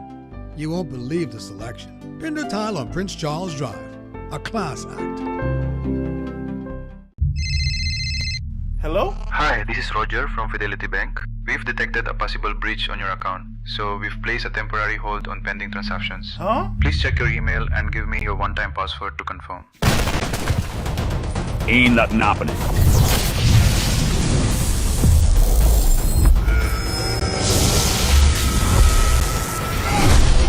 Whoa. Remember, Fidelity will never ask for your account details. If in doubt, contact us first. We're back on our election coverage, The Bahamas Decides, here on the Jones Communications Network. I'm your host, Christian Jones, and once again, my panel joins me. We've been discussing, ladies and gentlemen, over the past 2.5 hours or so, gentlemen, the results of the 2026 Bahamian General election. There have been some upsets, as well as there have been some conclusions to some of these races that we very well expected. Before we went to the break, we had a riveting conversation. On some of them, we want to go to our Julian Reed, who has some more of those numbers that we are getting as every moment passes from the Parliamentary Registration Department. Julian, do you have any numbers?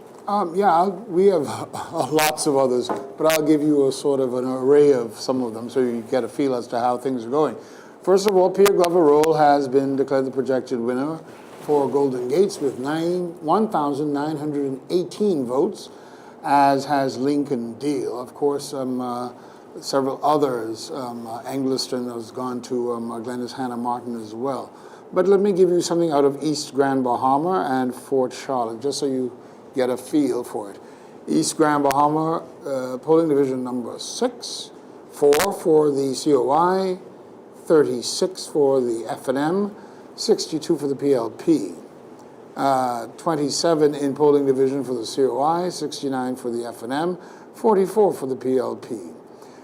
In polling division number 8A, 33 for the COI, 109 for the FNM, and 73 for the PLP. Now let's go to some others. Fort Charlotte. In Fort Charlotte, polling division number 4A, 23 for the COI, 35 for the FNM, 135 for the PLP. Polling division number 2A, 22 for the COI, 33 for the FNM, 122 for the PLP. And in polling division number 10, 36 for the COI, 81 for the FNM, 196 for the PLP. Fort Charlotte, number 1, polling division number 1, 19 for the COI, 175 for the FNM, 327 for the PLP. Fort Charlotte, number 13, 16 for the COI, 29 for the FNM, 197 for the PLP. And they were waiting for some. I'll give you the final ones from Tall Pines. Tall Pines, polling division number 3, 62 for the COI, 218 for the FNM, 280 for the PLP. As I said, they're waiting for, excuse me, I've just got to bring this back up to where it should be. They're waiting for results from Garden Hills, Elizabeth, Nassau Village, and St. James.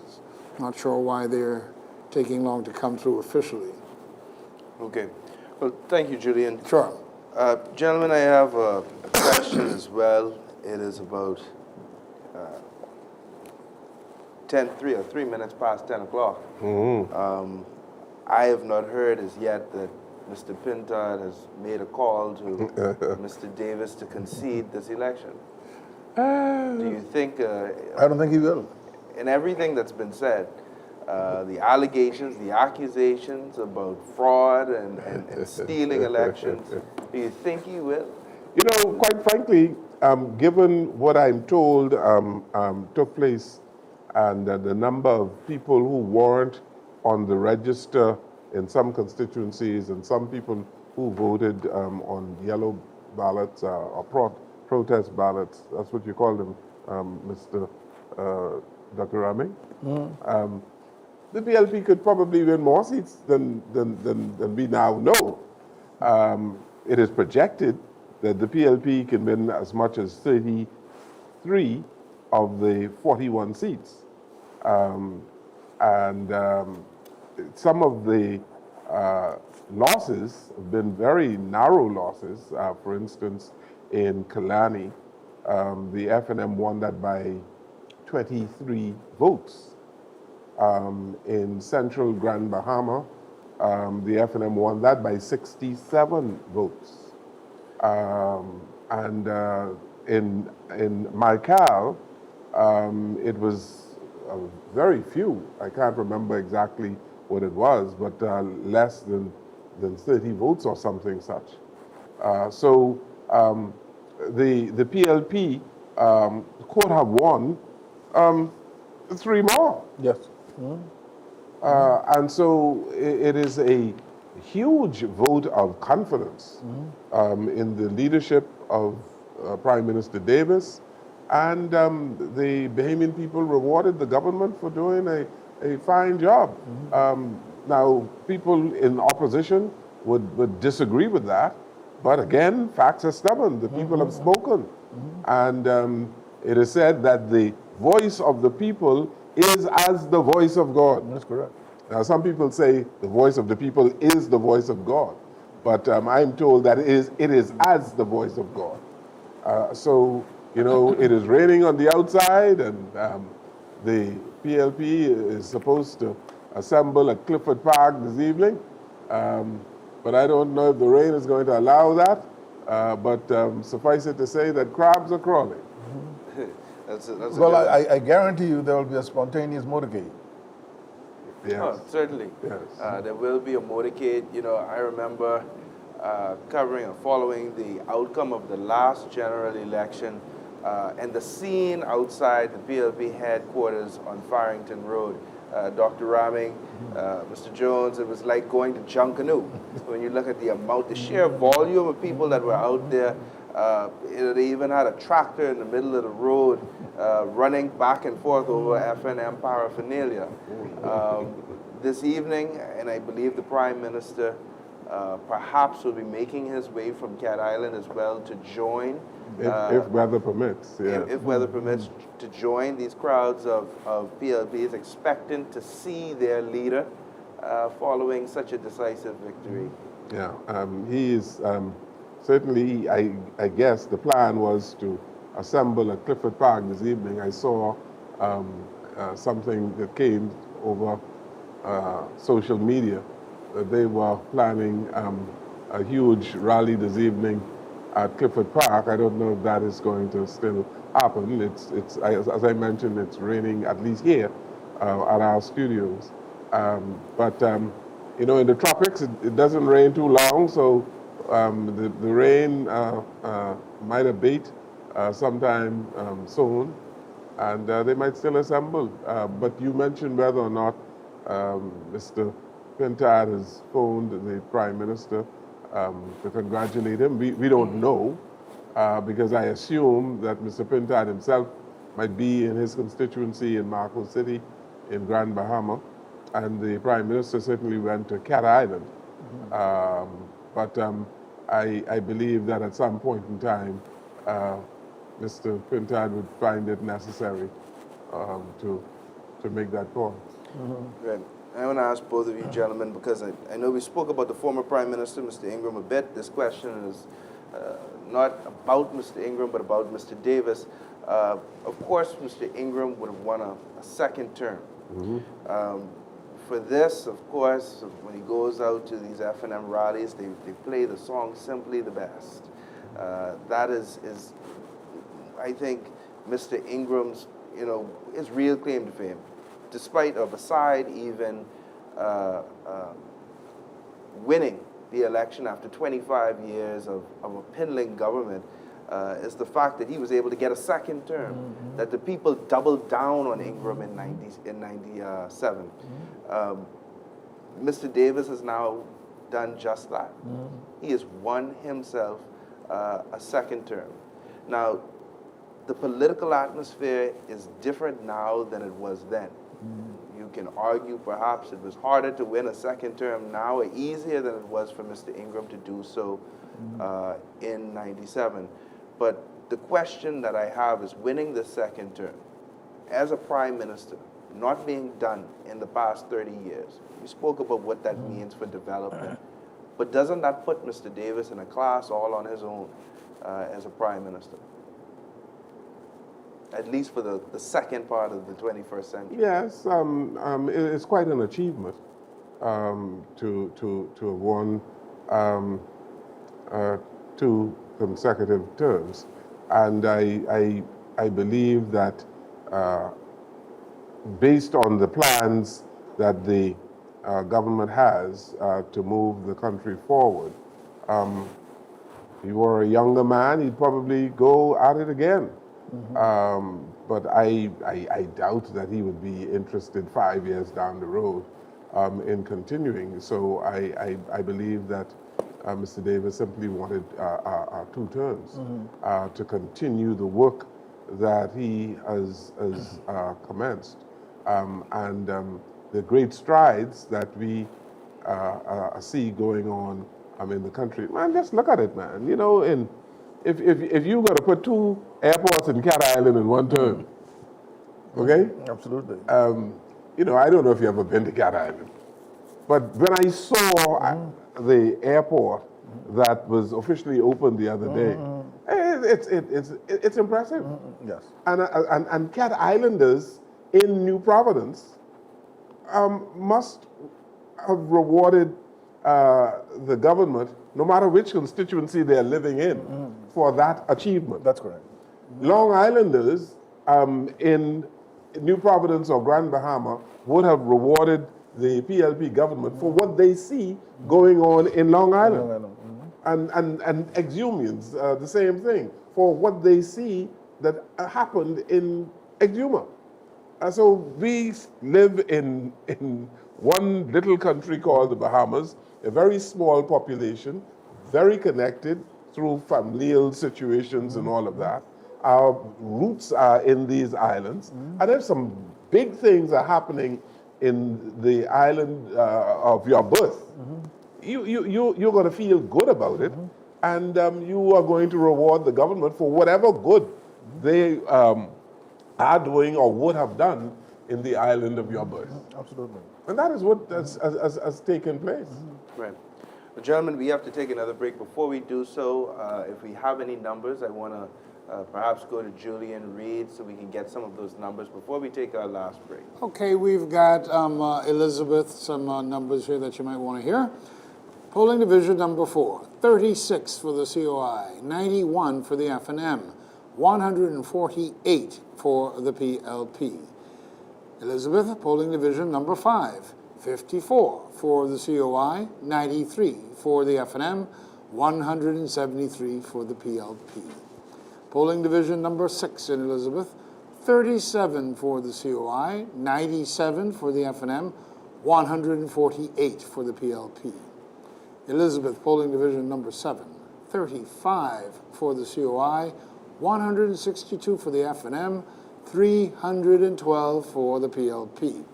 And in polling division number 8 for Elizabeth, 44 for the COI, 90 for the FNM, 157 for the PLP. Polling division number 9 in Elizabeth, 43 for the COI, 113 for the FNM, and 107 for the PLP.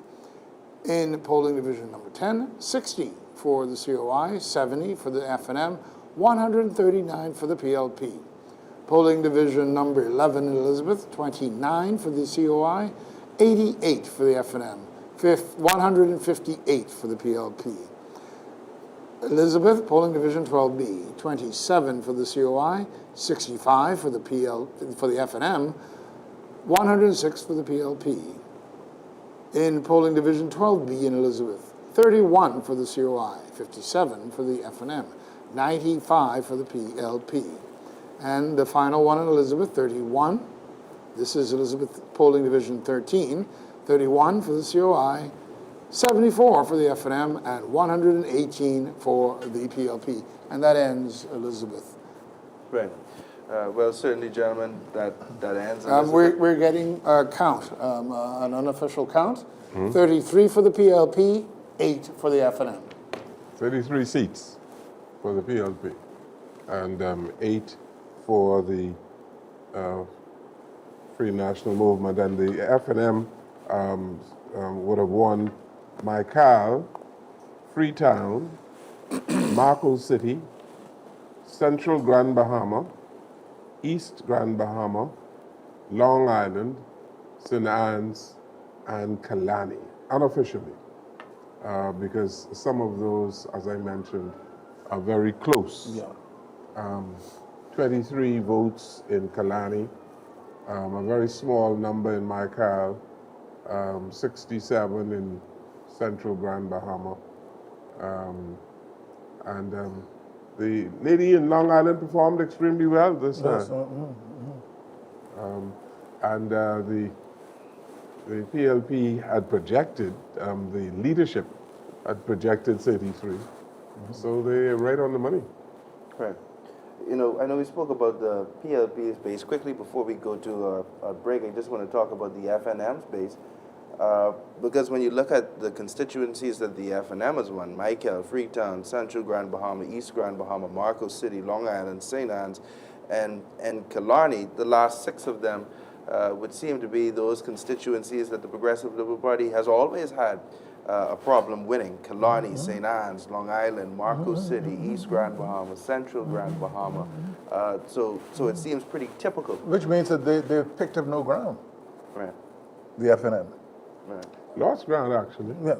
in terms of the number of votes, because they narrowly won in Kalani by 23 votes. And they could have won Michael. Right. The PLP could have won Right. Michael, lost Michael, and we're going to examine exactly how that happened and where the votes came from in those various polling divisions in Michael. But I believe that the FNM polled well in Nagua, because Leo Ferguson used to be a policeman. Yeah, he was in Inagua. senior officer. Senior officer in Inagua, and but the lady Ronelle Ambrista, she Knowles. Ambrista. Oh, and Macau. Yeah, she put up a very good Yes. fight, ran a good race, and she should be commended. Yeah. If there wasn't a change in the candidate in Macau, had Robert Caron run, for example, as was first. And McIntosh was a terrible MP. Yes. The MP who didn't run again. He was one of the worst MPs in the history of that constituency. No question about it. Did a horrible job as an MP. Right. Well, gentlemen, we'll take our last break. When we come back, we'll, of course, talk about some closing points, some closing arguments, how this night has shaped up and how it has turned out. Ladies and gentlemen, we'll take this last break on The Bahamas Decides. We'll be right back. Home or duplex on your own piece of property, Alwac Homes can make that dream a reality. If you have a vacant lot, all you need up front is a $2,500 deposit. Our team of home consultants will guide you through the process, helping you determine your qualifying amount and choose the perfect home design based on your budget. We'll work with lenders, and once financing is approved, construction begins.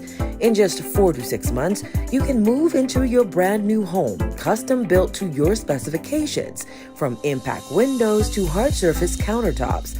Call Alwac Homes today to begin your journey to home ownership. Alwac Homes, building dreams into reality. I want Bahama Grill when I get hungry.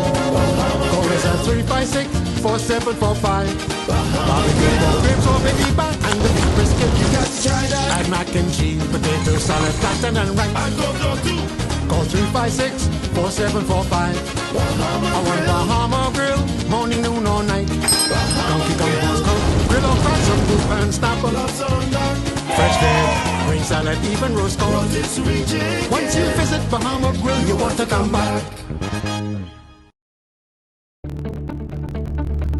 Shell Unleaded improves your fuel economy, giving increased miles per gallon, allowing you to do more of what you really want. Special additives used in Shell Unleaded improve your engine's efficiency. So go further with Shell Unleaded. Venture out to beaches, jungle, and festivals and bring home memories that will last a lifetime. Shell, fueling journeys that matter.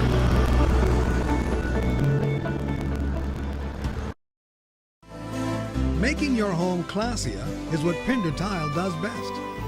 Remodeling the kitchen, Pinder has a selection of glass, stone, and metallic mosaics that's mind-boggling. Finding the right marble for your floor has never been easier. Pinder's selection will keep you busy for quite a while. Perhaps you're leaning towards something more durable, like porcelain. You won't believe the selection. Pinder Tile on Prince Charles Drive, a class act. Hello? Hi, this is Roger from Fidelity Bank. We've detected a possible breach on your account, so we've placed a temporary hold on pending transactions. Huh? Please check your email and give me your one-time password to confirm. Ain't nothing happening.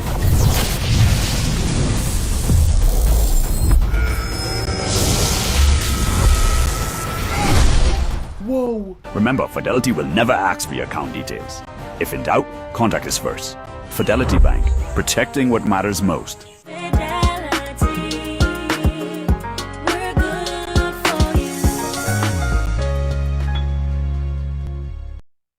Pinder Tile on Prince Charles Drive prides itself on its ability to provide ceramic, stone, and wood floor coverings in prices that range from 99 cents a square foot to a lot more than 99 cents a square foot. Ceramic tiles for walls or floors in finishes from smooth to really textured, marble of all grades, and strong, durable porcelain, some of which looks, feels, and lays like marble. You'll find racks of beautifully veined granite for floors, tables, or counters. If you'd like wood or the look of wood, you'll find it and laminate as well. Perhaps you'd like to redo your drive. A huge supply of thick and thin pavers are on hand for you to choose from. For classy and affordable floor coverings, stop by Pinder Tile on Prince Charles Drive. Have you always dreamed of building a beautiful home or duplex on your own piece of property? Alwac Homes can make that dream a reality. If you have a vacant lot, all you need up front is a $2,500 deposit. Our team of home consultants will guide you through the process, helping you determine your qualifying amount and choose the perfect home design based on your budget. We'll work with lenders, and once financing is approved, construction begins.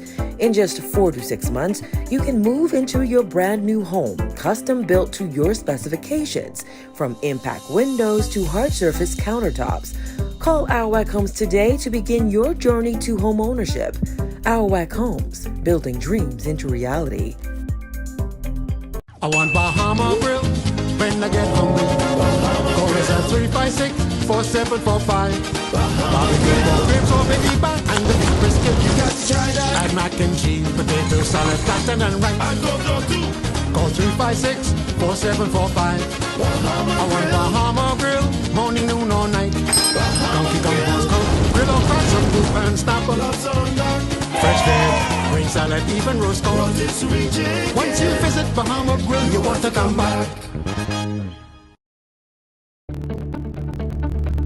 Shell Unleaded improves your fuel economy, giving increased miles per gallon, allowing you to do more of what you really want. Special additives used in Shell Unleaded improve your engine's efficiency. So go further with Shell Unleaded. Venture out to beaches, jungle, and festivals and bring home memories that will last a lifetime. Shell, fueling journeys that matter.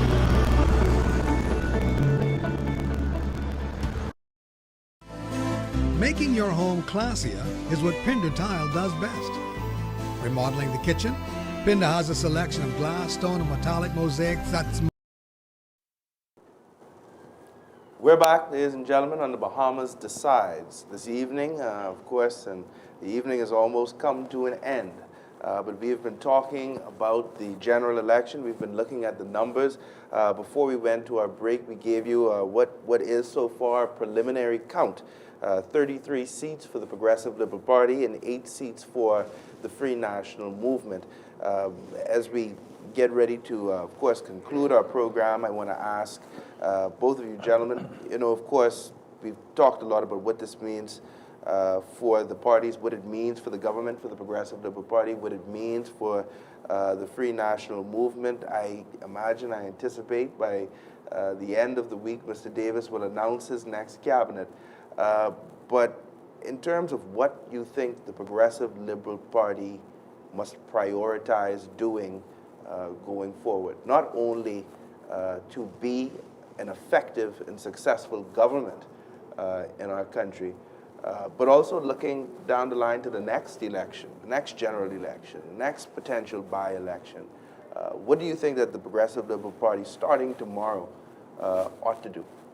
I think this election has strengthened the hand of Mr. Davis to do some things, to make some big decisions, and to bring a higher level of discipline to his party and his government. There are some people who got away with some stuff in terms of slackness. I think this gives him the opportunity to tighten up because certainly this is probably going to be his he's 74 years old, probably going to be 75 this year. And I don't think that he would take another term after this. And so it strengthens his hand to be a more effective prime minister. He has a good cadre of individuals from which to choose a cabinet. You're going to see some changes in cabinet, I'm sure. Probably as early as tomorrow or the next day, you would see a new Attorney General because Ryan Pinder is would no longer be the Attorney General. I don't know who's going to be the new Minister of Foreign Affairs if Mr.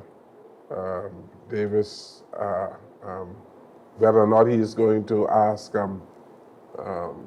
Wayne Monroe to stay on, but he's going to need a very effective Minister of National Security to do the job. The level of infrastructural development is going to continue in the Family Islands. You're going to see a tremendous amount of emphasis on energy, reducing the cost of energy, and putting in place systems to deliver effective electricity in terms of solar and that sort of thing. So I really feel that his hand is strengthened, and you would see a more effective government in the second term. I agree with Mr. Jones. I think that the Prime Minister has to take the blueprint for progress and make it not just a document, but make it the mantra of his new government. And that device that allows them to chart and clock their level of progress I think that needs to become very, very meaningful in the second term, because people are judging the extent to which your performance matches your promises. I think that he now feels emboldened to do some new things. Not everyone who was in the cabinet before necessarily must be in the cabinet this time around. But moreover, not everyone who had a certain cabinet post this time must have the same post. Some people have a sense of entitlement and ownership, it seems to me. You've got to show that as a result of this election, you can reinvent yourself. Yes. And have a new look, a fresh look. Otherwise, you begin, because you start losing support from tonight. Yes. And I think it has to do with reinventing the government itself. Certain reforms must take place. The civil service must become, the public service, effective, more effective, and more efficient. There's a high level of inefficiency. And responsive. Yes, in the public service. And it has been seen in the mistakes in the register, for instance. There has to be a cleaning up of the public service in that regard. And then, of course, some more emphasis must be placed on immigration matters. The government has done a remarkable job in demolishing shanty towns, for instance. More of that must be done, and because the public is concerned about that particular issue. If I could add one last thing. The problem we have with immigration is that while we did a marvelous job and repatriated 13,000, we did it sort of in the dark, right? You can't duplicate or replicate what ICE is doing in the United States, but you must bring the public along so that when you are engaging in these repatriations and these roundups, it's open for people to see, so that it's known what you're doing. You know, a friend of mine used to say, when you wink at a woman in the dark, only you know you're winking. So, yeah, they did the work, but it was not publicized. Yes. They've got to, the public relations overall, frankly, needs to be improved. Yeah, and many of the promises made that were not fulfilled. They claim that 90-something% of the promises made from the last administration were fulfilled, but well, the others should be fulfilled. For instance, the establishment of an ombudsman, campaign finance reform, that sort of thing. These things must take place. The public would want to see these things happening. I mean, the way we go about our campaigns, for instance, the amount of money we spend, the largesse that we see in this particular iteration of a campaign in the Bahamas, that's got to come to an end. No question about that. There are people who've been spending money and taking money hither, thither, and yon. Well, we got to bring some control there and some discipline in how we conduct elections in the country. Right.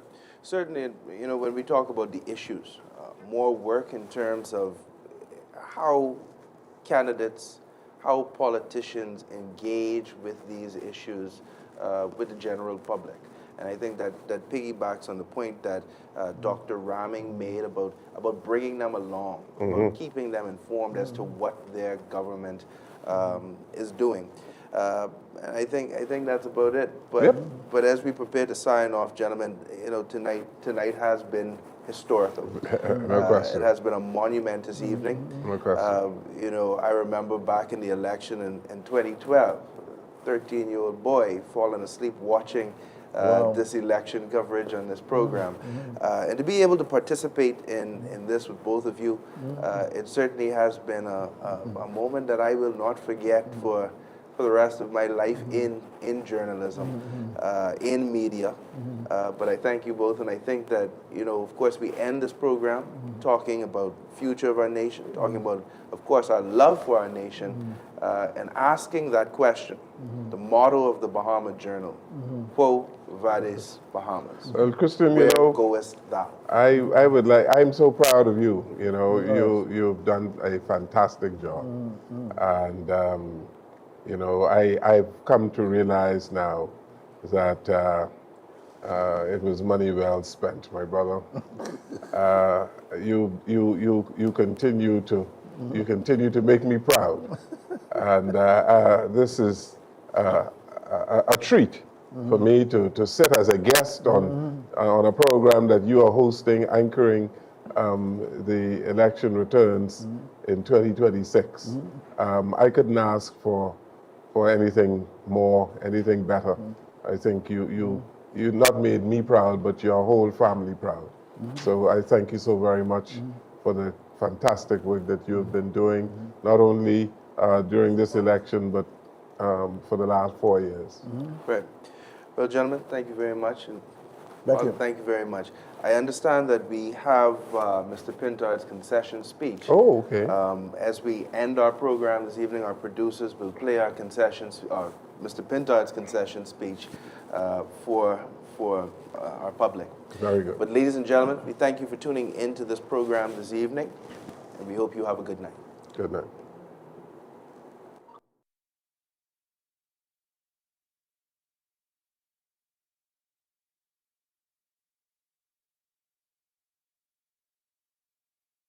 That he will face in the House of Assembly will exactly be committed to the Bahamian people and show loyalty to the causes that affect their lives. Today, the Bahamian people made their choice. In a democracy, that is the only voice that ultimately matters. The people of the Bahamas have spoken, and we accept their decision. That is how a democracy works. We make our case, we ask for your trust, we count the ballots, and we honor what the count says. That has been the Bahamian way, and tonight we honor it once again.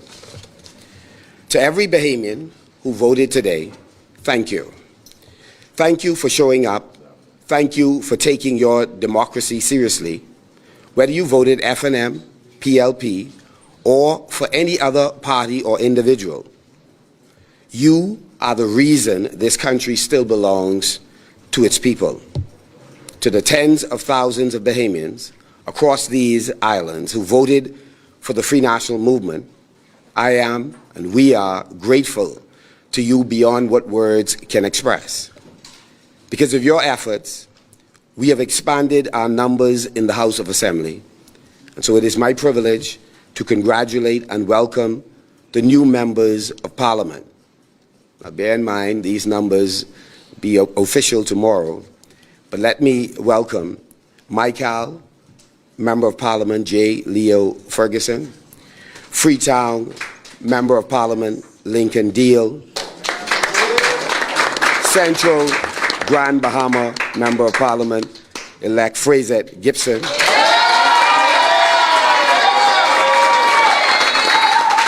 East Grand Bahama J. Crazy Thompson,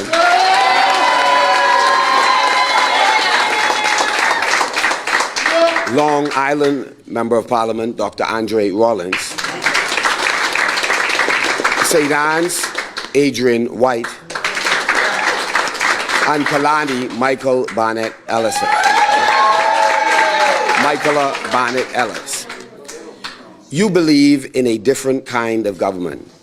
You believed in honest, accountable government that's fair in all of its dealings, fair in its issuance of contracts. You believed in a Bahamas that works for all of our people. That belief did not lose tonight. That belief endures, and it will outlast every election that comes. To my Deputy Leader, Shannon Dawn Cartwright, and our Chairman, my brothers, my friends, thank you very much for your selfless service. To every candidate, who carried our colors into each constituency, win or lose, you are champions to me. And you should be champions to every FNM tonight, especially to those who came up short. The work you did was not wasted. It was a down payment on the next chapter of our country. To the canvassers, all of you are here tonight, who knocked on many doors, to the volunteers who gave up their evenings, their weekends, well, truly gave up your days, to the donors who believed in us, to the staff at headquarters who gave their time to make this campaign possible. Thank you for all of your sacrifices. There's no FNM tonight, in victory or in loss, without you. To my wife and daughter, I want to say a special thanks. But the truth is, all of us have spouses and loved ones. And I want to say to all of you that have stood on the side of and behind all of these candidates and workers, we want to extend a special thanks to all of you for the sacrifices you made, the price you paid right along with them. I want to take a moment now to speak directly to the FNMs in this room and those watching at home tonight, because I know what you're feeling, and I want you to know that all of us, we feel the same way. To the young person who voted FNM for the first time, I want to say to you that your commitment today should not leave you wondering tonight whether your vote mattered. I want you to hear us. It mattered. You stood in line and cast a ballot for the Bahamas you believed in. That is something significant. That's everything. Do not let anyone tell you otherwise. To the Bahamians who have been with the FNM since the days of Cecil, those who voted in every election since 1972, who've watched victories and watched losses, and who is sitting tonight wondering if the long road was worth it, I say to you that it was, and it is. The Bahamas is freer, more accountable, more honest, because of every voter who spoke tonight and in other elections. And we want you to hold up your head tonight. You did not lose. The work simply continues. To the candidate who went to bed believing that he or she would wake up as a member of Parliament and have to face different results, we want you to know that we see you. And I know the weight of what you are carrying. I've been there. The country needed your name on the ballot and your efforts. The country still needs you. Do not put down what you've been called to deliver. My fellow Bahamians, our calling did not begin tonight, and it does not end tonight. When Hubert Ingram stood at this very crossroad in 2012, he reminded us that what this party has done for our country is significant. He reminded us that the Free National Movement introduced the era of government in the sunshine, the government committed to accountability and transparency. That calling did not retire with him. That calling did not retire tonight. Every generation of FNMs is given the same task: to keep the books open, to keep the public trust at the center of public life. Tonight, that task passed to a new generation of FNMs, and I hope that you, as we have, will accept it. We were not building a government. We were building a country. The country endures. Tomorrow morning, the Free National Movement takes up the role the Bahamian people have given us, the role of His Majesty loyal opposition. And we will guard your trust, and we will honor it by our efforts. We will oppose when we must.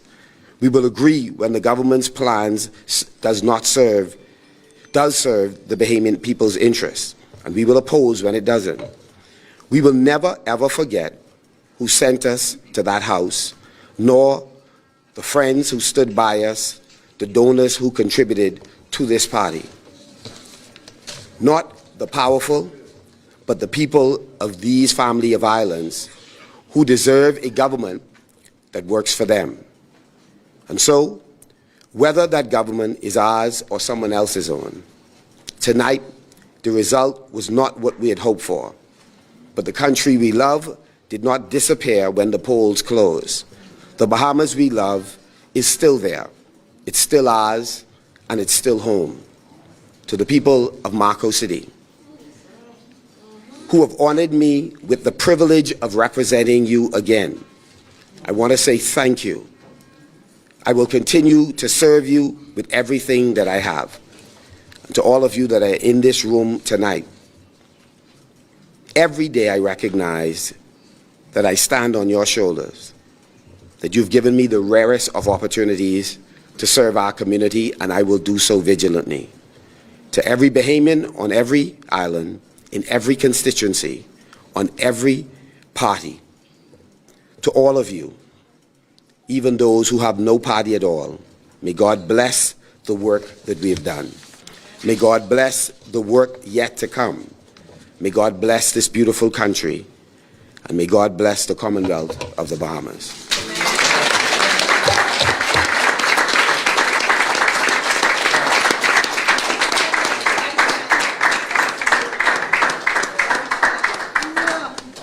At this time, we'll take a couple of questions, and then we want to spend time with the F&M family here tonight.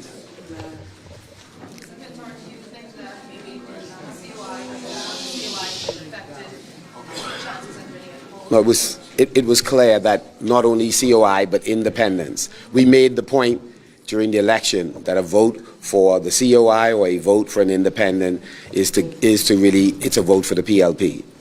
So we understand that clearly.